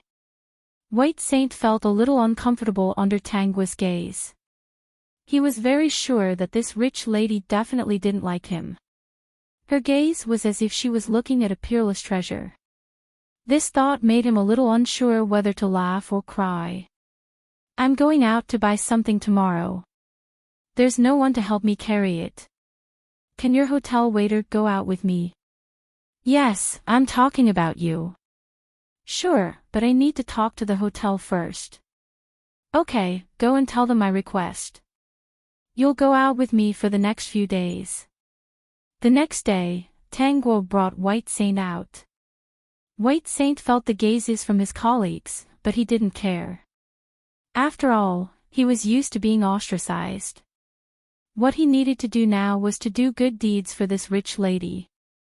Perhaps God saw that he had been unlucky for 2 years and was willing to let him be lucky this time. After helping this rich lady for a few days, his father's medical fees for this month would basically not be lacking. He could also improve the food at home and buy new clothes for his mother. Thinking of this, White Saint couldn't help but laugh. Tang Guo brought White Saint to a small town as if she was really a tourist in the city. However, halfway through the town, she met Hua Yan. What a coincidence. Hua Yan's gaze landed on White Saint. Seeing that White Saint was looking at Tang Guo with a more respectful gaze, he relaxed a little. This White Saint looked like a little kid. He wasn't even 20 years old. He shouldn't be her type. He didn't mean to follow Tang Guo. It was just that the director had brought up a problem with the script and asked him to help take a look. Actually, a certain big star felt that she didn't have enough lines and wanted to add more. Hua Yan had seen this kind of thing many times. If it didn't affect the script too much, of course he would add more. If he couldn't add more, he wouldn't. He would let the director think of a way to make up the story himself. After discussing the script, they came out of the hotel and saw White Sage and Tang Guo taking a taxi out.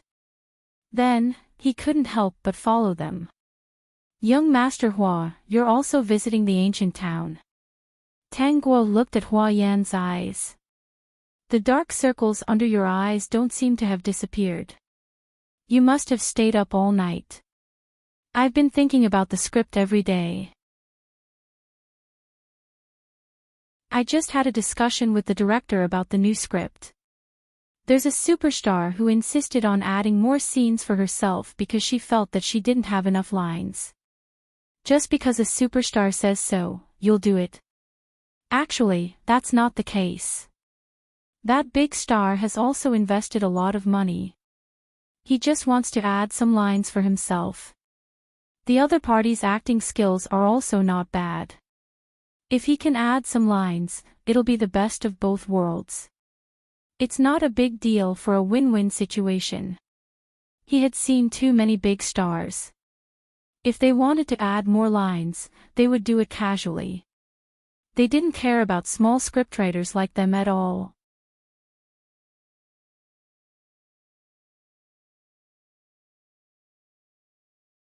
Chapter 37-32. I wonder who this is. Hua Yan finally shifted the topic to White Saint. Your younger brother. He's quite handsome. Hua Yan praised him against his will. He didn't like White Saint. White Saint was now a very perceptive young man.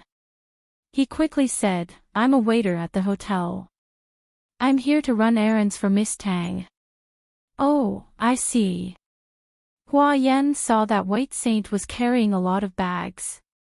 There was nothing ambiguous between the two of them. He felt relieved and said to Tangua, it's almost noon. You promised to treat me to a meal last time. Did you forget? No, let's do it now. They found a good restaurant. White Saint wanted to refuse at first. After all, he was just an errand boy. Hua Yan observed along the way and found that this young man didn't have any bad intentions. He even tried his best to make room for him, which made him very satisfied. Let's eat together. Otherwise, we won't feel comfortable eating. White Saint suddenly felt that in this world, whether it was rich or poor, there were good and bad people. There were rich and poor people who looked down on others, and there were also people who respected others. He suddenly felt a little touched because he hadn't been respected like this in a long time. After lunch, Tangua asked Hua Yan to have afternoon tea. While drinking tea, she opened her phone and looked at a movie. Are you watching this too? Hua Yan asked. Before this, Tangua asked White Saint for a favor when he wasn't paying attention. Only then did he understand why Tangua asked White Saint to follow her. It turned out that White Saint used to be an author. He had fallen into this situation because of the plagiarism scandal. Tangua nodded. Yes, you're watching it too. I'm watching it. I even joined her fan group. What surprised me was that the author of this novel was actually a girl. It's hard to imagine that such a huge worldview, which belongs to the heroic spirit of Xianxia, was written by a high school girl. After White Saint heard this, he couldn't help but glance at Tangua's phone. He happened to see the cover. At that moment, his face turned pale. It could be said that the beginning of his dream was this novel. But the beginning of his nightmare was also this novel. He clearly didn't plagiarize. Every word was painstakingly written on the notebook with a gel pen. It was only on Friday that he typed them out one by one and sent them up. However, the other party really did release it earlier than him. If it wasn't for the fact that he was certain that he hadn't read the other party's work, he might have suspected that he had subconsciously copied the other party's work. However, he was certain that every word he said belonged to him. However, no one believed him. Thinking of the grievances back then, White Saint couldn't help but tear up. Life had not crushed him, but at this moment, he was on the verge of breaking down. This was his dream, but now he could no longer pick up the pen. There was no chance for him to start over. His father's illness could not wait, so there was no time for him to create works. What he needed was money. He needed to earn as much money as possible. Only with a stable income could he maintain his current lifestyle. What happened to you? Tangua, of course, saw that White Saint was about to cry. Perhaps as a man, he held back all his tears in the end. I see that you've been staring at my phone. Have you seen this movie too? White Saint shook his head. I haven't. Vertex.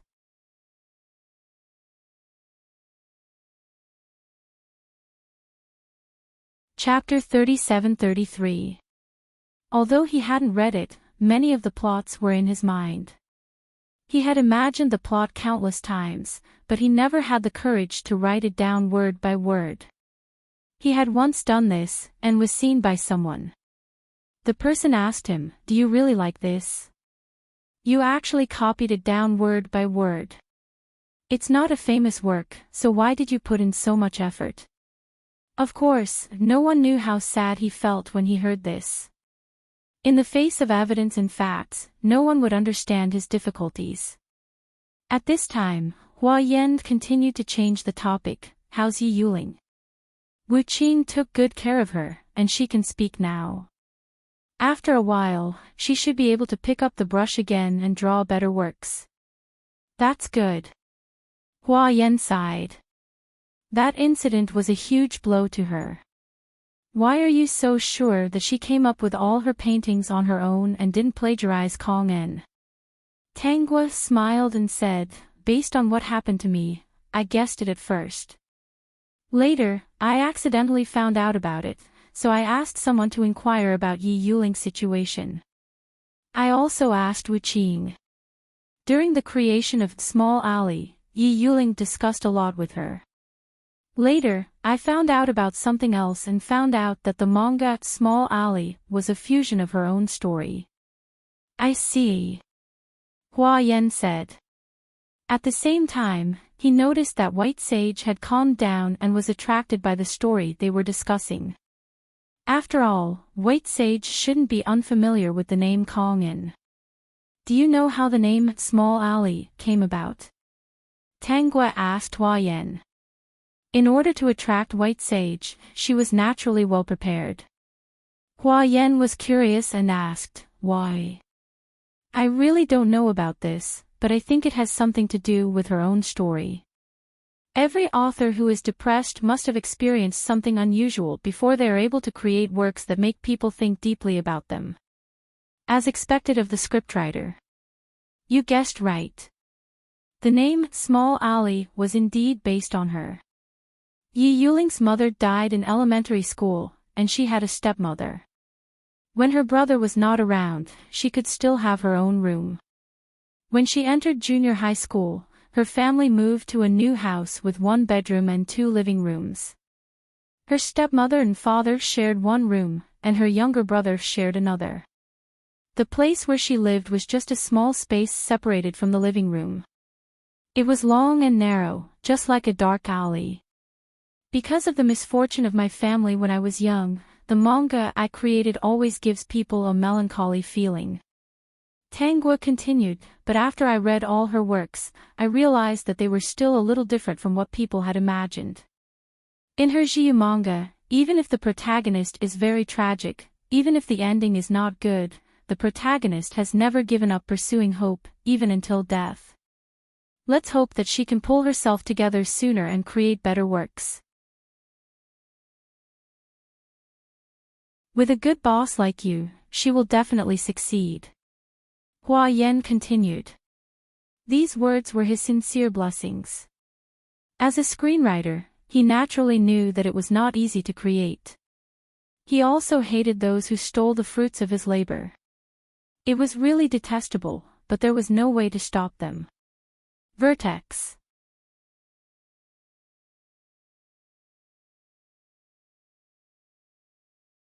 Chapter 37-34. By the way, are you going to write and compose songs in the future? Hua Yan continued to change the topic and brought it to Tanghua. Tanghua nodded and then shook her head. With the current storm, I'm afraid I won't be able to do that for the time being.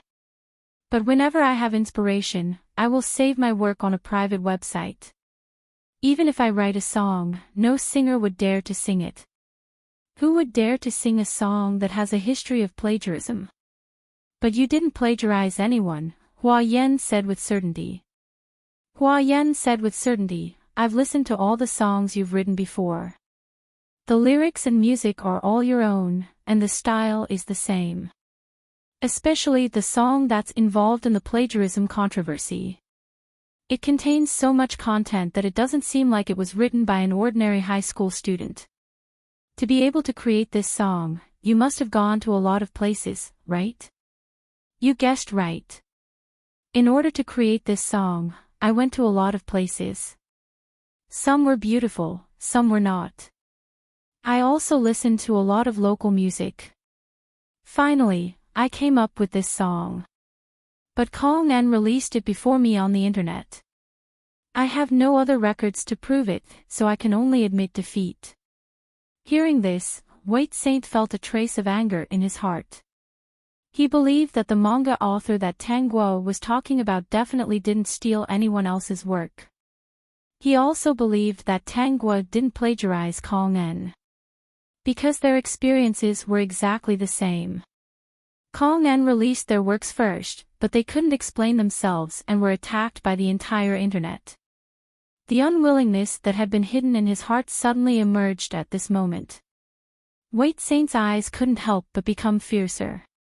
That strong unwillingness made White Saint feel like his body was about to explode.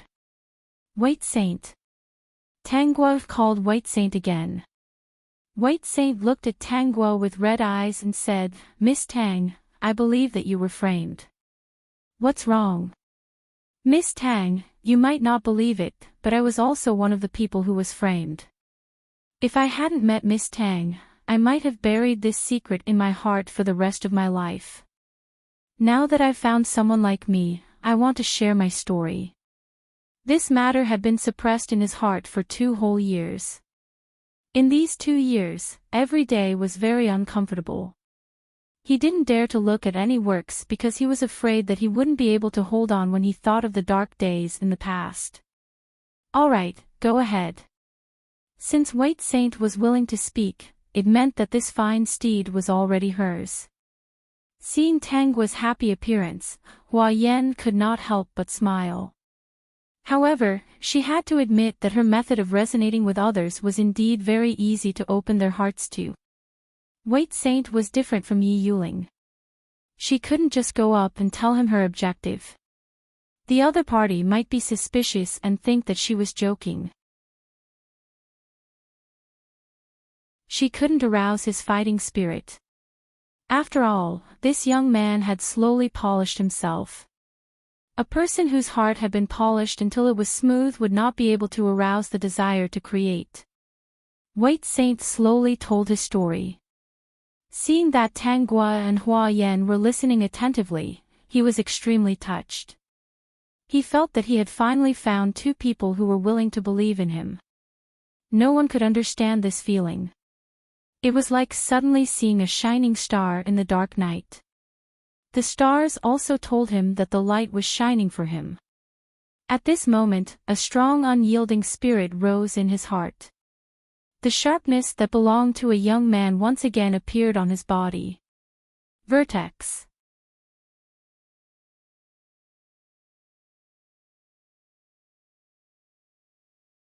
Chapter 37-35. He couldn't accept it. He couldn't accept his fate. He wanted to work hard to change his situation and get what belonged to him. It wasn't wealth. It was his hard work. If he didn't have wealth, there would be many opportunities to get it again. But if his hard work was taken away by someone else, it was simply killing him. After hearing White Saint's words, Tang Guo asked, "White Saint, do you still want to continue your creative dream?" White Saint was stunned. "I want to in my dreams, but reality doesn't allow me to. I've already grown up. I have to carry this family. I don't have any extra time to fulfill my dream. I can't cause more trouble for my parents. Because of the previous cyber attack, my father fell ill. Now, he needs a lot of money every month to treat his illness. Because of that incident, my mother had to be fired. Now, she can only do some odd jobs. I don't want her to work so hard. Although I really want to fulfill my dream, before I chase my dream, I have to eat first and earn money to treat my father's illness." To be able to say something like this, who knew how much bitterness and helplessness he had experienced? Hua Yan didn't interrupt at all. He had always known that there were many people in this world who didn't have it easy. They weren't born with a silver spoon like him. Because he was a screenwriter, most of the time, the scripts he wrote needed to be close to reality. This was also his dream. Therefore, he would often go to some corners to watch other people's lives. The place he went the most was the hospital. In that place, he could really see the various forms of life. This made the stories he wrote even more attractive. Wait Saint, I see that you're a talent. I want to sign you. Are you interested? I can give you an advance payment. When your scripts earn money, the advance payment will be deducted from it. Wait Saint was a little confused. Didn't she say it was a dream? Why did she mention signing a contract? I'm the boss of a cultural company. Currently, I have a website that mainly makes comics. As for the film industry, Tangwa didn't plan to get involved. Too much of a monopoly wasn't good for all walks of life. It wasn't conducive to social development. She wasn't really here to be a businessman. She was here to change her and these people's fates. What if I don't have that much money in the future? Won't you lose out? I've always had good taste. I've already given you the conditions. You're a young man after all. Just say if you want to do it or not. If you miss today's opportunity, you won't have another chance in the future. Miss Tang, are you really willing to pay me in advance? Wait Saint couldn't help but ask again. After all, this money was related to his father's life. I know that your father is seriously ill and needs to spend at least $6,000 a month, right? Yes, I'll do it as long as I have the 6,000 yuan to keep my dad on his medication. Intuition told White Saint that this was his last chance. If he missed it, he would never be able to make a comeback in this lifetime. However, in the face of his dreams, his father's life was the most important. If he could only choose one, he would choose his father. Okay, let's go to the hospital now and pay for your father's medical expenses for 10 years first. In addition, I'll give you an advance of 3,000 yuan for your living expenses every month. This is not for free. Every payment will be recorded in the account book. When you earn money in the future, you can deduct it from it. I'll get someone to draft the contract. It'll be written in black and white. You don't have to worry, and so do I. What do you think? Vertex.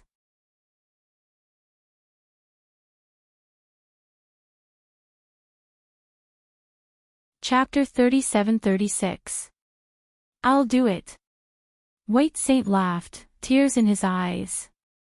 Since Miss Tang has said so, I have no reason to refuse. I won't let you down. He bowed to Tang Gua and Hua Yen. Miss Tang, Brother Hua, thank you for your words today. I know that you must have said it on purpose. You already know who I am, right? As expected of a storyteller. Your imagination is so strong. Tang Gua smiled and said, call me Sister Tang from now on. Miss Tang, it sounds unfamiliar. Okay, Sister Tang. Let's go. We'll go to the hospital first so that you can be at ease. This time, White Saint was very straightforward. He took Tang Gua to the hospital and saw with his own eyes that Tang Gua had paid for his father's medical expenses for 10 years. The stone in his heart fell down heavily.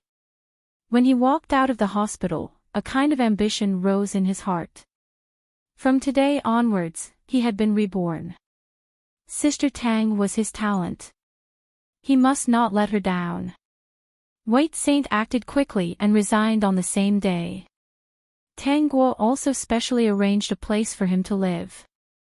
It was in the same building as Yi Yulink's. They were all her money trees. The treatment would definitely be good. She had caught 3 capable people who created a big IP in one go.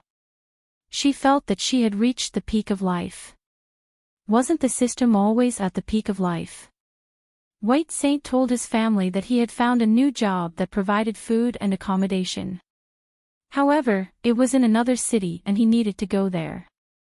He also said that he would come back when he was free. Just like that, White Saint moved into the house arranged by Tang Gua and started to think of his own work. Currently, that xianxia had been serialized to 4 million words.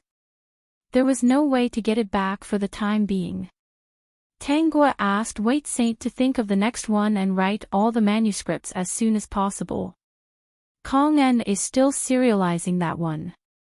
According to the current development, it might cost about 6 million. So, you still have a lot of time to write. Apply for an author account first and save all the works you've written. Also, I might decide to let you do the physical serialization first. When the time comes, I'll consider the simplified Chinese online serialization. The process will be very slow. White Saint didn't quite understand why she did this, but he didn't seem to lose out, so he didn't have any objections. As long as it was him, he was very happy. Tanguy knew that White Saint's second work was not inferior to the first one. And it was much more mature than the first one. It should be said that White Saint was simply a genius.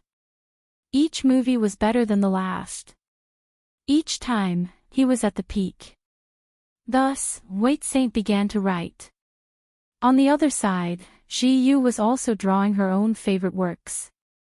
Tanguy also asked the company to help Ji Yu develop a cross-strait version and serialize it there first. She only needed to change the text to traditional Chinese. Yi Yuling's condition was getting better and better. She was already holding a pen. Seeing that everything is thriving, Tanguy is very happy. I remember in the plot, he will lose everything and end up working as a security guard. I think so. The system said a little awkwardly. That retired veteran was not a business person at all. He lost half of his fish pond and was cheated of the other half. In the end, he had no money and had no choice but to be a security guard.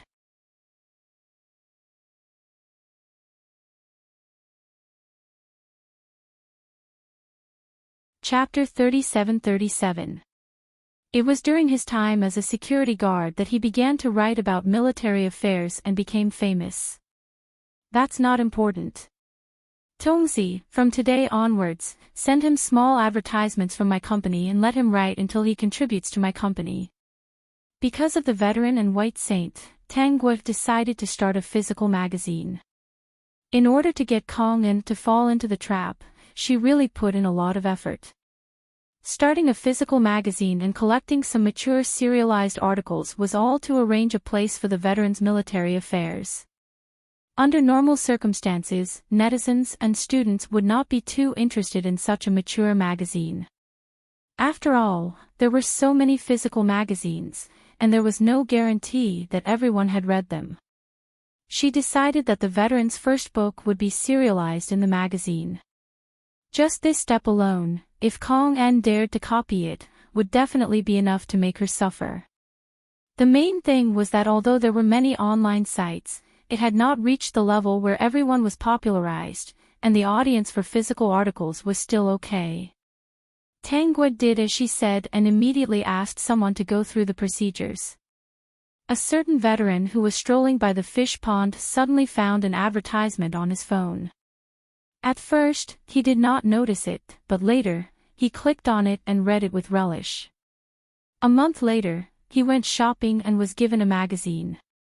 He brought it back and flipped through it and found that the publisher of the magazine seemed a little familiar, so he took out his phone and found the website that he had saved before. It was really a company. At the back of the magazine, there was also a way to submit. So, late one night, the veteran who had a dream of writing could not help but turn on the computer that he only used to watch TV and began to type. He began to write work several years in advance. Another half a month later, Tanguy received a message from the system. Host, the veteran has come to submit. Okay, you can arrange it. Let them serialize this veteran's manuscript in the next issue. Also, contact him by email and let him leave an address. When the time comes, send him some magazines back. Okay, host. The system thought of something and said happily. Host, counting the time, the veteran is about to go bankrupt. In a few days, his childhood friends will come to cheat him of his money, and then his engaged wife seems to be running away.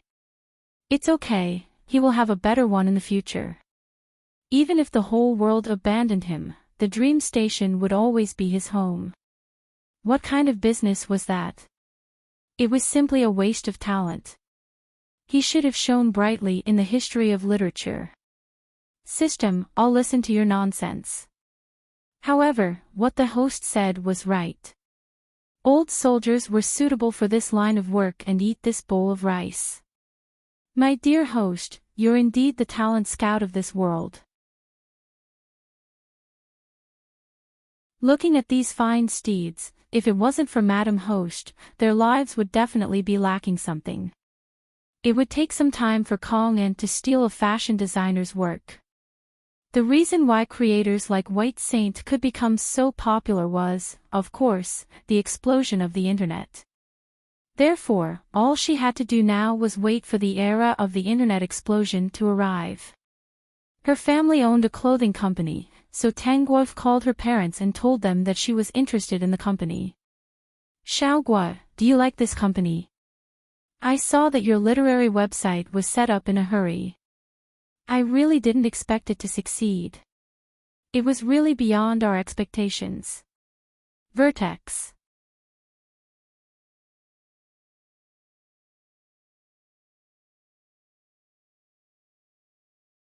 Chapter 37-38. Alright, since you want to manage that clothing company, I'll leave it to you. As long as their daughter liked it, they would give it to her. The main thing was that their daughter was capable and powerful. She definitely wouldn't ruin that company. Tongzi, help me keep an eye on that designer. Host, don't worry. She's still a high school student. This year's college entrance examination. After the college entrance examination, there are still 4 years before she graduates and starts working. Kong En won't be involved in this industry for a while. A month later, the Veterans Military Affairs had begun to be serialized in Dream Building Miscellany. Once it was serialized, it attracted many readers. Dream Building Miscellany was a magazine that was newly released in the past few months. Unexpectedly, it was a high-quality product. As soon as it appeared, it attracted a wave of readers who liked to buy magazines. Most of these readers were adults, and there were even people in their 40s or 50s. This was also why the magazine was called Dream Building Miscellany. The main thing was that the narrative style was mature. Part of the story was close to reality, and the other part was full of legends. It was very popular. The first issue of the Veterans Military Affairs attracted many people. They felt that the details he wrote in it were very realistic. It was as if they were there. When the veteran received the first payment in the magazine, he was about to go bankrupt. His childhood friend borrowed money to run away, and his fiancée broke off the engagement. He was originally discouraged, but when he saw the thousands of yuan in his account, he was full of confidence and continued to write. However, in order not to worry his parents, he still found a job as a security guard. The main thing was that he had nothing to do and it didn't affect his writing. Working while not affecting his dream was simply the most perfect decision in his life. As more and more readers came, Tangguo officially sent someone over to sign a contract with the veteran. There was no problem with the veteran, so Tangguo turned her attention to Ji Yu. Ji Yu's manga had been serialized on both sides of the Taiwan Strait and was very popular. After all, this was a work that was really out of the industry. It would definitely be liked by girls on both sides of the Taiwan Strait. Tangguo asked the system to screen the internet. Currently, there was no trace of Ji Yu's serialization on both sides of the Taiwan Strait. Kong En would probably only imitate it when he needed to use it. After so much time, when Tangguo went to see Yi Yuling again, she smiled at Tangguo. Can I really sign a contract with Dream Building Station? Yi Yuling asked hesitantly. The brush was her hope, dream, and life. Without the brush, her world would be without it. Of course, I think you are a talent. You will help me make a lot of money in the future. Tangua said with a serious face, making people dumbfounded. I want to continue drawing comics, so I want to sign a contract. Yi Yuling's voice was very gentle and soft. She was like a delicate flower that could be destroyed by a gust of wind or a drop of rain. Thank you for believing in me. I will definitely create the best work. Okay, I'll wait for your work. At present, Kong En was still serializing Ji Yu's Spring Day, and there was still a long way to go before the end. Ji Yu's later works continued her original style. Healing. It was the kind that made people laugh involuntarily when they saw it once.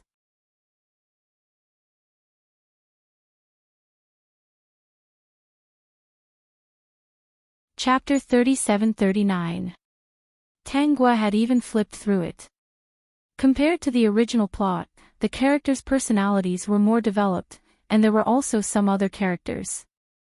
Tangua wasn't surprised by such a situation at all. Because a person's experience was different. Even if they were to create the original work again, there would be all kinds of changes. But she could say with certainty that Ji Yu's work was better and more soulful than the original plot. In fact, there were still some flaws in Ji Yu's early works. After all, he was still young. But now, after all this, Ji Yu's work had been sublimated. Similarly, White Saint's work was the same. The second xianxia that White Saint created was also in the plot. After Tangua compared the two, she realized that White Saint's current work was very different. The biggest change was his personality. Perhaps White Saint's experience in those 2 years had given him the skill to write a character's heart. The characters that he created, even if it was a small character, had their own unique style and function. And the process of the protagonist's tribulations had become more tortuous. There were also fewer unimportant plots in the story. There were also changes in the characters. In any case, the current work was even more perfect because of the experience in those 2 years. Because of the physical magazine, Tangua let White Saint's work be serialized in the physical magazine first.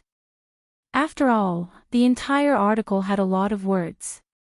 Even if it was serialized in the magazine, it wouldn't be that many words in a few years.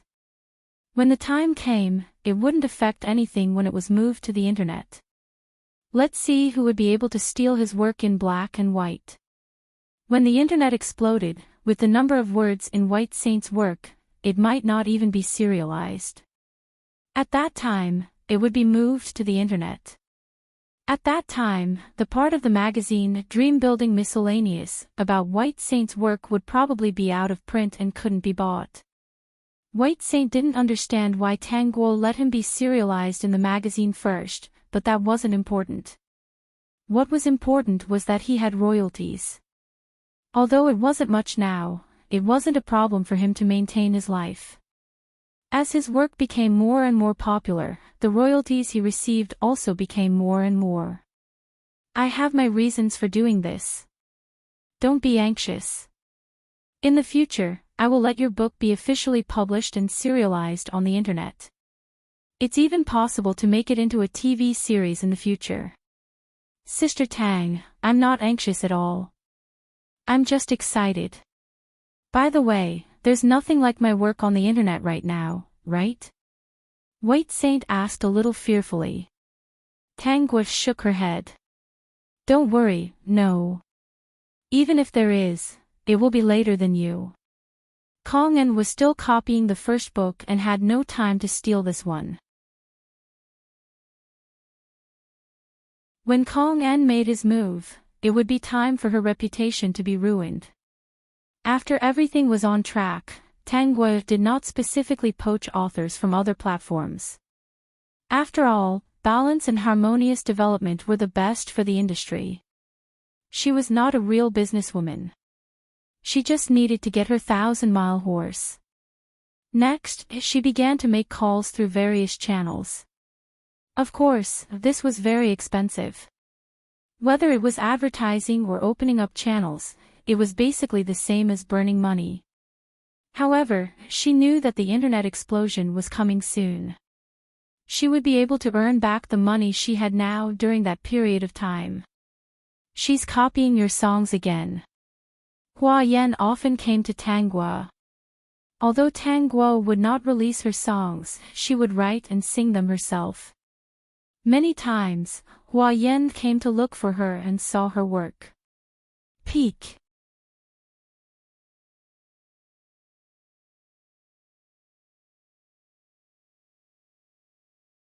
Chapter 3740. These works were all earlier than Kong En's. Therefore, he was sure that Kong En was definitely a thief. Even if they were inspired, it was impossible for every song to be exactly the same, right? He couldn't stand Kong En being so arrogant. She was doing so well with other people's things and even framed the original author for stealing other people's fruits of labor. Seeing that Tang Guo hadn't asked about this matter, he really wanted to find a hacker to hack Tang Guo's private website and release all the lyrics and songs recorded in it so that the netizens could see who was the plagiarist. There's no hurry. When I make my move, I'll make sure that she'll never be able to make a comeback. Hua Yan was a little helpless. I really don't know what you're going to do. It makes me very curious. Although he was curious, he didn't ask any further. Not prying into other people's secrets was the best respect for a person. Time passed quickly. At this time, Kong En was already a freshman. The serialization of Spring Day was basically over. Because of the popularity of Spring Day, Kong En also held a fan meeting somewhere. On this day, countless fans came to Kong En's fan meeting with excitement. Kong En was pure and beautiful.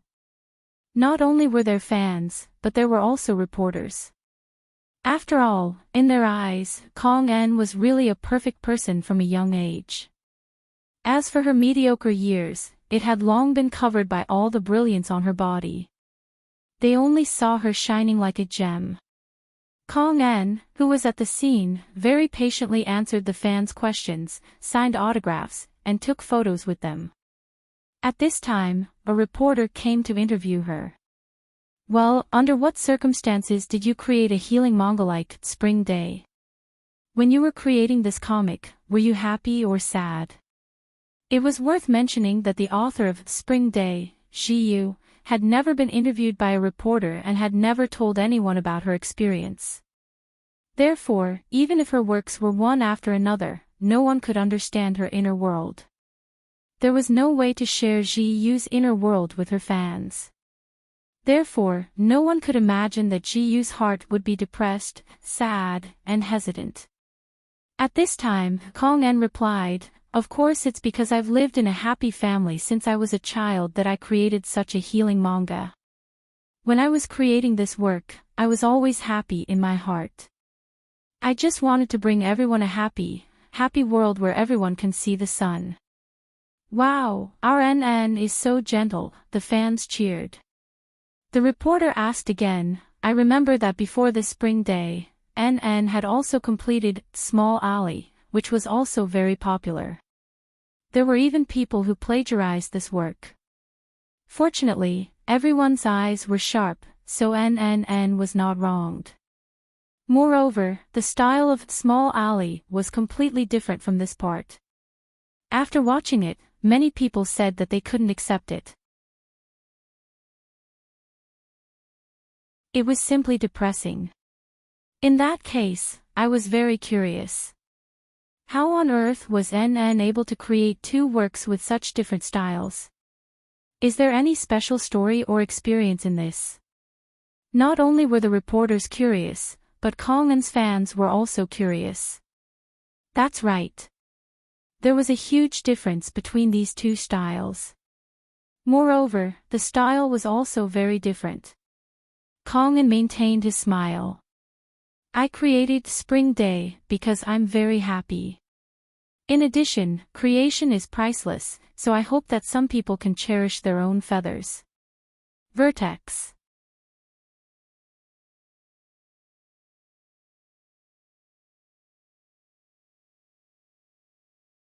Chapter 3741. I created Small Alley because I saw that not all people in this world are happy. There are many people whose lives are gloomy. Because of some of the things I saw before, the work Small Alley came about. The interview continued, but Kongin didn't know that there were a few people standing outside the fan circle. Are you two okay? Tang Guo glanced at Yi Yuling and Ji Yu. Do you feel sad that your work has been misinterpreted by her? Ji Yu pursed her lips lightly. I'm sure that it's not a coincidence. She copied me. If she hadn't been so sure before, Kongin's explanation made her 100% sure. There were many little tricks in that comic that she had secretly hidden in it. Reading it once could only see the surface. Reading it again would reveal more information. Of course, it was also possible that no one would discover the little things hidden in it after reading it countless times. I'm not angry anymore. Yi Yuling smiled freely. Like Ji Yu, I'm sure that she copied me. She doesn't know the meaning of our work at all. This time, I'm relieved. It seems that your mentality is much better than I thought. No wonder your works are so popular overseas. You two just wait. There will be a good show to watch soon. Ji Yu still had thick bangs. She was also a high school student now. However, she had such a hairstyle because she didn't want people to pay attention to her. She only liked to stay in the quietest place to complete her comic world. Sister Guogua, what's the good show? Ji Yu's eyes were like grapes. They rolled around and were full of spiritual energy. Can you tell me in advance? Tang Guo refused. No. I see. Ji Yu was a little disappointed and made a very pitiful expression. Tang Guo ignored her. She even glanced at her. Just focus on your drawing. What's the point of knowing so much? It'll be a surprise if you know when the time comes. It's also a surprise to know in advance. Ji Yu quibbled. However, seeing that Tang Guo didn't say anything, she didn't ask again. At this moment, Yi Yuling tugged at Tang Guo.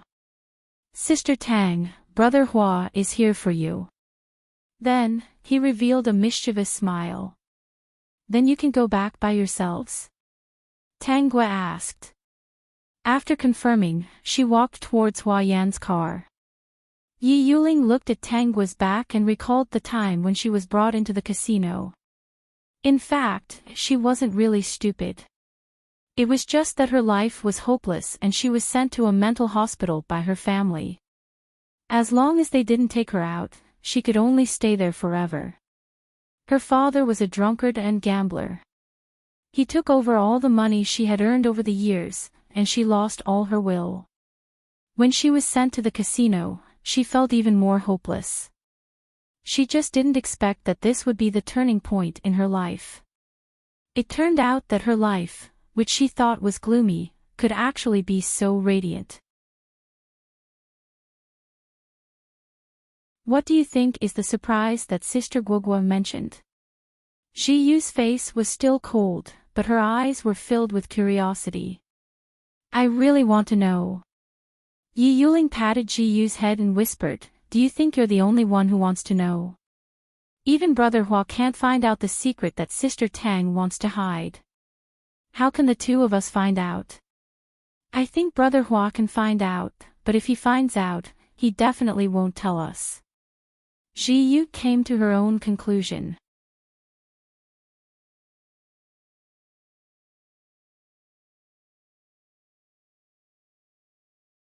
Chapter 3742. Ji Yu continued, Brother Hua won't tell us. He only listens to Sister Guogua. It's good that you know. Forget about going down Brother Hua's path. Let's just wait. Anyway, we'll definitely know when the day comes. I heard that someone has already come to buy your manga copyright and plans to make an anime. Ji Yu said, you're amazing. Yi Yuling, you're not bad either. You're so much younger than me. I heard that Sister Tang said that someone is also inquiring about your anime copyright. When Jiyu heard this, her eyes lit up. If I can sell it, then I'll be rich. I'll have real financial freedom. Fortunately, Sister Guogua isn't a profiteer. I once told her that money isn't important as long as it's signed. Jiyu patted her head. Now I really want to go back and blow my head off. When has Sister Tang ever made us suffer? Don't you know Sister Tang's reputation in the industry? A philanthropist. It's said that when she first bought the website, she spent hundreds of millions in order to open up various channels. Money is great. Jiyu's dark eyes seem to have money written all over them. All my money is still with Sister Guogua. When I'm free, that amount should be a lot. I'm a little excited just thinking about it. Yi Yuling couldn't help but laugh. Be careful. If the fans see it in the future, it will ruin their impression of you. Got it. Jiyu stopped smiling and became incomparably cold and serious. Is that so? On the other side, Kong En's interview was still going on. Neither Jiyu nor Yi Yuling left. They mingled in the crowd and heard the reporter ask Kong En what he planned to do next and if he had any new inspiration. Kong En smiled slightly. I plan to take a break for a month. I already have inspiration for the next work. I'll meet everyone in a month. Oh, is that so? That's great. This news is really a surprise for the fans who like ENN. So, can ENN reveal a little about the genre of the new work? Hearing that Kong En had a new work, Jiyu and Yi Yuling looked at each other at the same time and finally decided to continue listening. Kong En smiled the whole time. Looking at everyone's expectant look, he stroked the hair hanging down by his ear and said, since everyone is so expectant, then I'll reveal a little. This time, I might have to return to the style of Small Ali. After all, it's so sweet every day and it's easy to get tired. I want to change my taste. We're really looking forward to it. At the end of the meeting, Jiyu and Yi Yuling got in the car and planned to go back. The two of them began to discuss it. We have to pay attention to it and see what kind of product she will release next month, Jiyu said seriously with a conflicted expression. I've already followed her account. I'm following it too. Yi Yuling glanced out of the car window. Kong En, I hope you cherish your reputation and don't plagiarize other people's works. Otherwise, you'll be in trouble sooner or later. Sister Tang was no pushover. Tanghua asked them to publish overseas first. It was as if she was setting up a trap and waiting for someone to fall into her trap. If he had to guess who this person was, it could only be Kong En. Recently, Tanghua had been paying attention to Kong En's situation. She calculated that Kong En would soon plagiarize Yi Yuling's second work. At the same time, she also had to serialize the veteran's military work. His appetite was not just a little bit big. Vertex.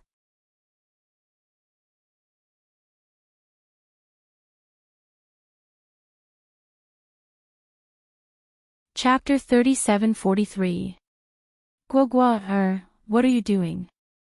Are you busy looking for your horse again, or are you burning money to open some channels?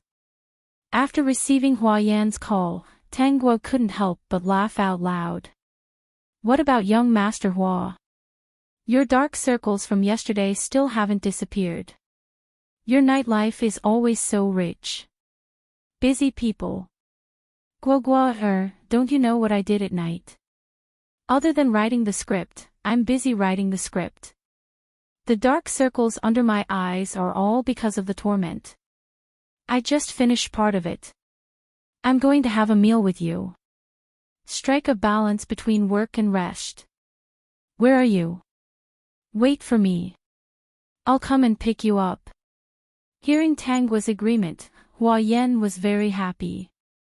He didn't care about anything else. He threw the script down and ran out. The director originally came to talk to Hua Yan about the script. This time, the cast was more powerful. There was also a famous singer, Xue Jing, to sing the opening song. In the end, seeing Hua Yan rush out without looking back, he had a headache. He felt that his status in the crew was the lowest. The investors were the masters, the actors were the masters, and the scriptwriter was also the master. He, the director, was a pitiful person who no one loved. Hua Yan quickly came to pick up Tanghua. The two of them went to a frequented restaurant. After so many years, when are you going to make a move? The happiest thing in the past few years was that they became boyfriend and girlfriend. The unhappy thing was that Kong En had been plagiarizing his girlfriend's work and hadn't stopped. He could find the time records of all the songs that Kong En wrote for Xue Jing on Tanghua's private website. Moreover, before Kong En gave it to Xue Jing, Tanghua had sung it for him. So every time he saw Kong En enjoying the limelight with his girlfriend's work, he gritted his teeth in hatred. He especially wanted to rush up and yell at everyone, "You little girl, you're really shameless. This is his woman's work. Aren't you afraid of ruining your hands?" And that Xue Jing, he also didn't like her. She sang plagiarized songs. Wasn't she afraid of ruining her mouth? "Young Master Hua, what's the hurry?" "I'm not in a hurry. Let's take it slow. Anyway, she won't have a good ending." Hua Yan sighed. So many good works. These honors should have been yours. I'm just angry for you. Tanghua quickly stood up and sat next to him. She patted his back and said, "Calm down. It's easy to get old when you're angry. When we get together in the future, people will think that we're father and daughter. You really need to take good care of yourself. Look at your dark circles. Those who don't know would really think that your nightlife is so rich. In the future, when I'm too old and people ask, I'll just say that I don't know you." Guogua, you're going overboard." Hua Yan was still a little worried. He quickly took out his phone and turned on the mirror function. He saw that he had 2 dark circles under his eyes. It seems a little serious. I'll try not to stay up late in the future. When the two of them walked down the street, people should be praising them for their talent and beauty, not for their father and daughter. By the way, Xue Jing is holding a concert in June. Hua Yan's expression became a lot more serious. I reckon that they'll be singing Kong En's works. There might even be new songs. Is that so? Tanghua remembered that there was indeed such a thing. Have you interacted with Xue Jing before? What do you think of her as a person? She's all right. She's not very good. She's not a bad person, Hua Yan said. I haven't interacted much. After all, she's a popular singer. How could she have so much time for people like us behind the scenes?